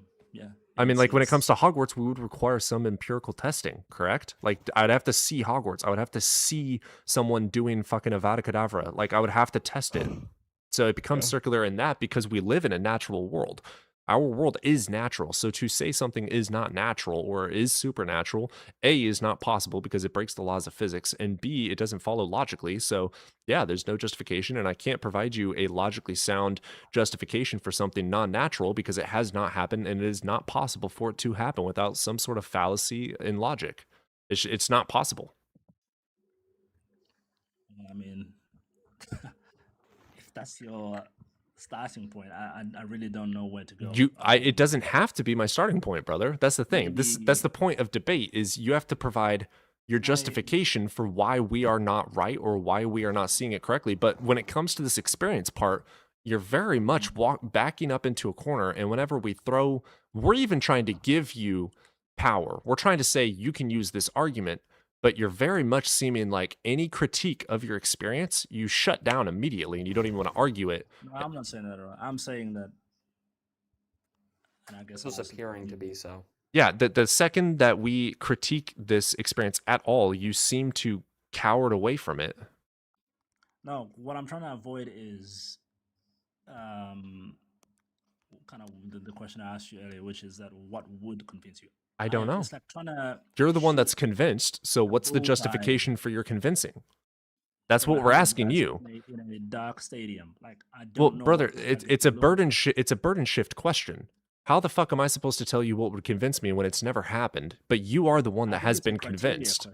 You're the one that's been convinced, brother. That means you have the justification. If we don't have the justification, you have to provide the justification. Right, you gave us the justification that you saw it. You provided the justification that you saw it. We provided critiques of that, and you immediately cowered away from it. No, I didn't cower. I said, if you guys don't find that convincing, that is fair enough. I'm not offended. Right, we don't That's find it. cowering away. We don't find it convincing because there are more plausible scenarios that are natural and adhere to the laws of physics and logic. And you have not had any kind of a rebuttal for that at all, except for we're just never going to believe it. If that's your final arguing point, then sure, we're never going to believe it because it didn't happen, because you haven't justified that it did happen. Like you're cowering away from it when you get the slight bit of pushback.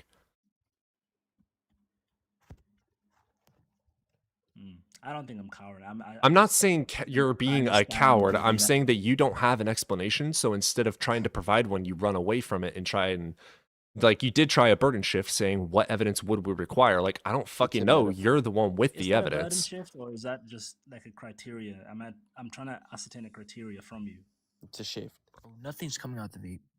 If I said to you, prove me wrong, that would be a burden shift, right? But if I say to you, what would We can, but if you said prove you wrong, we would provide justifications for why we don't believe it is true. And then it would be your job to provide would be defeater arguments for that. We're supposed to go back and forth. You stopped going back and forth the second we started providing critiques.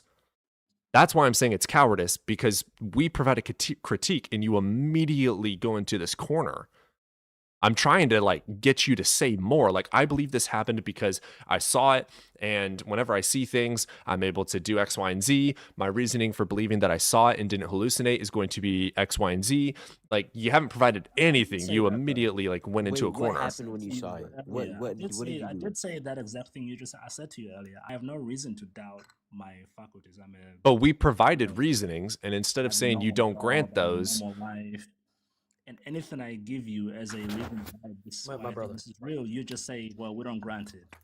we don't grant it because we're not just saying we don't grant that. We're saying because of this being more likely, we don't grant that. And then you cower away, and instead of provide a defeater argument, we're doing this circle and dance. I want to make this clear as day as well. Like, we're not trying to come at you and saying you're insane. Yeah, or not at all. anything, right? Not at all. We're trying to sit here and get you, like for an instance, right now, I want you to really look at this scenario, and I want you to pay attention to how we're critiquing it, and how you're not able to give a response to those, right? Like, you can sit here and say you're normal dude and everything, right? Because I heard you going on that rant. Because it is slightly offending you, and I know it is just by the way you're speaking, right? You can say it's not, but it is, because you like this experience, and to question experience is a rough thing, right? And that's what we're trying to get you to do right now. You need to question it, right? You're not questioning it. You looked at it, and you looked at it and you saw it and you said truth automatically. You didn't sit there and you thought about it. I questioned it at all? No, you haven't Not provided what it any way that you've tested it. The second we started critiquing it, you immediately ran into complaining about us critiquing it. No, I gave you the reason why I thought it was real, because I said Your reasoning was because you saw it and you've never hallucinated. That's not a reasoning. Conditions. I have a normal job. Look, I trust my I'm a normal Dude, dude. we all are normal look, dudes. Look, I'm a normal dude and I've seen shit. I literally, this goes back to my example earlier on when I brought up the whole chair in the dark thing. What you could have saw could be your brain trying to fill in some form of gap, and that gap, like for instance, when people say that like they see ghosts and demons, what's happening there is that their brain already has this idea of what a ghost or a demon should look like. So when that gap is there, they might sometimes equate that to being a demon. Like for an instance, when I was 16, I used to be heavily into ghost hunting and demons and everything, and I would literally see my door being cracked right on open, and I would see shit right at my door, but it wasn't there. I'd stand up, the door was closed, right? It is literally you seeing shit because your brain already has this perceived perception of what it would be. Literally what could be happening to you in that very moment was that your brain saw a gap and was trying to fill it in. Our brains do it all the time. And we're not saying that is what happened. We're saying this is a very likely, proven in science and biology and psychology thing that happens to every single person that has ever fucking existed. So why should I not believe that? Okay, so because I think we're just gonna maybe not agree. Well, we're obviously not gonna agree. Clearly. If I just steal your position is that whatever I saw it is far more likely that it wasn't a real experience. It was one of these other phenomena. Like, Yes. maybe I was preconditioned to think this or whatever. I would yeah, even lean I right get now you. that what I've brought up is exactly could have been what happened. Could have been. Yeah, And yeah, the reason no, I I say got you. that is because you I got it. literally stated I had an imagine. It was exactly what I imagined Jesus to look like, right? Like for an instance, some people who say that they have these visions and we ask them to describe Jesus to us, they'll say he's white. But we know Mhm. damn well that historically he would have been more of a tan, right? He wouldn't have been white. It goes for So ghost stories as well. Ghosts did not used to be these see-through things. But now all of a sudden everybody sees these see-through things because it says so in the books, and their brain has a preconceived notion of what Yeah. it should look like. And Aqua, you Exactly. said yourself that he showed up how you imagined him to look. He was your perception of him, is what you said. Like if you were to describe Jesus to me right now, I could probably Blonde predict hair, in my blue head, like, I'm eyes. not even gonna say it out loud. You're gonna tell me, tell me exactly how he looked. Tell me his skin tone and his eye color, specifically those two things. Was he Oh, white? okay, Did you okay. see a white dude?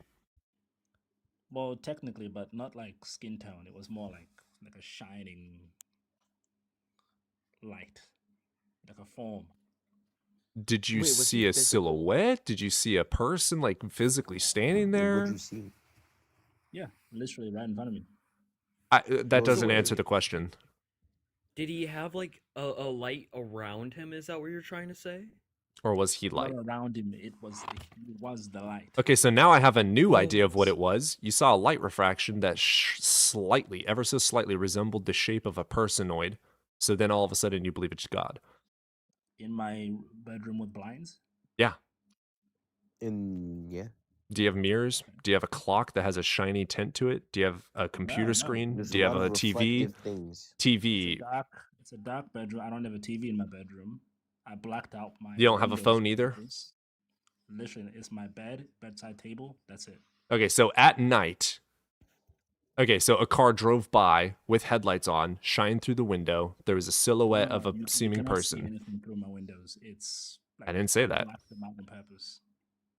Like literally. So I you have a put, blackout curtain, absolutely zero, not even 100% curtains. fact, Like, zero I bought- light can be in there. I bought these black felt like A4 sheets, and I hear plastered what you're the saying. window. You're trying to argue that it is literally, like, impossible. no light I'm comes steel in my manning you. room. Let me steel man you. It is impossible that there was light in that room. Not from like an external source for sure. Yeah. Okay, and then you had a embodied It was at thing. night, by the way. So that's the other thing too. So then you had an embodied thing in the pitch, absolute fucking blackest black of black darkness. Just fucking shine as a person. Yeah, dude, this just sounds like my earlier example where it's like your brain is just filling in that gap with like the whole chair on the jacket. Like there could have easily been something, and when you looked at it, your brain was trying to fill in that gap with that darkness. And since you had this perceived perception of what this thing should look like, it's there all of a sudden. Wait a right? second. Like, Pause. You're in the black room at night. Were you trying to sleep? Were you laying down in bed? I was in my bed for sure. Yeah. Well, there you go. You're half asleep, half awake. You see something in your dream state with your eyes open. Sleep paralysis. I was not. Sleep paralysis. What If about you were sleep trying to paralysis? sleep, Wait, it's wait, wait, wait. likely to assume that you were half asleep. No, I was in What bed. I about was sleep in my bed. paralysis? I was not Do asleep. does anybody else know what sleep paralysis is? What Yeah. about sleep paralysis? It could have been sleep Right. paralysis. Yes. Did he Like, talk like to I've you? experienced that. I've experienced sleep paralysis. Like it's such a crazy feeling, and it feels so real. Like when I had that, right? Like I still like this is like the only thing that I've ever held to that I still consider to be spiritual in reality, even though it was probably just something I was fucking saying. I was literally watching this show, right? And I'm getting ready to go to bed, and I'm like halfway ready to. And then I just look at my door. A thing is scrolling through. Like I don't even know how to put this thing into words, right? And this was back when I was 16 as well. It crawls up to me. It literally touched my eyes, and ever since then, my eyes, my pigment, or my pupil can sometimes. Ever since that day, it can sometimes get really big when I have very high extended emotions to the point where it looks like my eyes are pitch black, and that has only occurred since then, right? And that could easily be what's happening to you. Like Yeah. some people, like in my moment, I couldn't have moved. I couldn't fight back, right? I couldn't do anything. I couldn't move. And some people, when they experience that, they were able to move, right? Were you not able to move in this moment? No, like I was. And also I've had that experience you just described. I don't see like dark figures. I more get a sense like I'm not being able to move, but like I'm aware that I can't move. So kind of thing. let me. I think I think I can conclude Yeah. this. I think I can conclude this. Okay. So we do not know what it absolutely was, but you also do not know what it absolutely was. So we're gonna have to agree on a point that I don't know, but to you it seems to have been a spiritual thing. I think that's a fair. Is that position fair? to take. I think that's a fair position to take. Yeah. Fair enough. I mean, shit. Did we ever finish that conversation with the objective, not with objective morality, but subjective morality? I am not going back through that. Hey, I enjoy the conversation, motherfucker. I'm honestly ready to get some food and call it a night. Yeah. All right. Yeah, but then I'm gonna see you at 3 in the morning on a panel, just sitting there Yes, chilling. I will most plausibly join another panel. I'm just done hosting. All right. See y'all later. All right. I appreciate you being here. I also appreciate the honesty from you as well, Ackwell. Thanks for the chat. Yeah, you guys have yourselves a good day, okay? Hey, you too. You too. Adios, chat. YouTube, I love you guys. Appreciate you all being here. I've been trying to keep up with the comments a little bit. You guys have been really fucking active. I appreciate the hell out of you and have enjoyed this. I will see you guys tomorrow. We'll be on I'll let you on the Discord know, probably around 10-12 Central. Watch Mud Fossil University. I'm gonna look that up. But I appreciate you guys being here. I'll see you guys tomorrow, all right?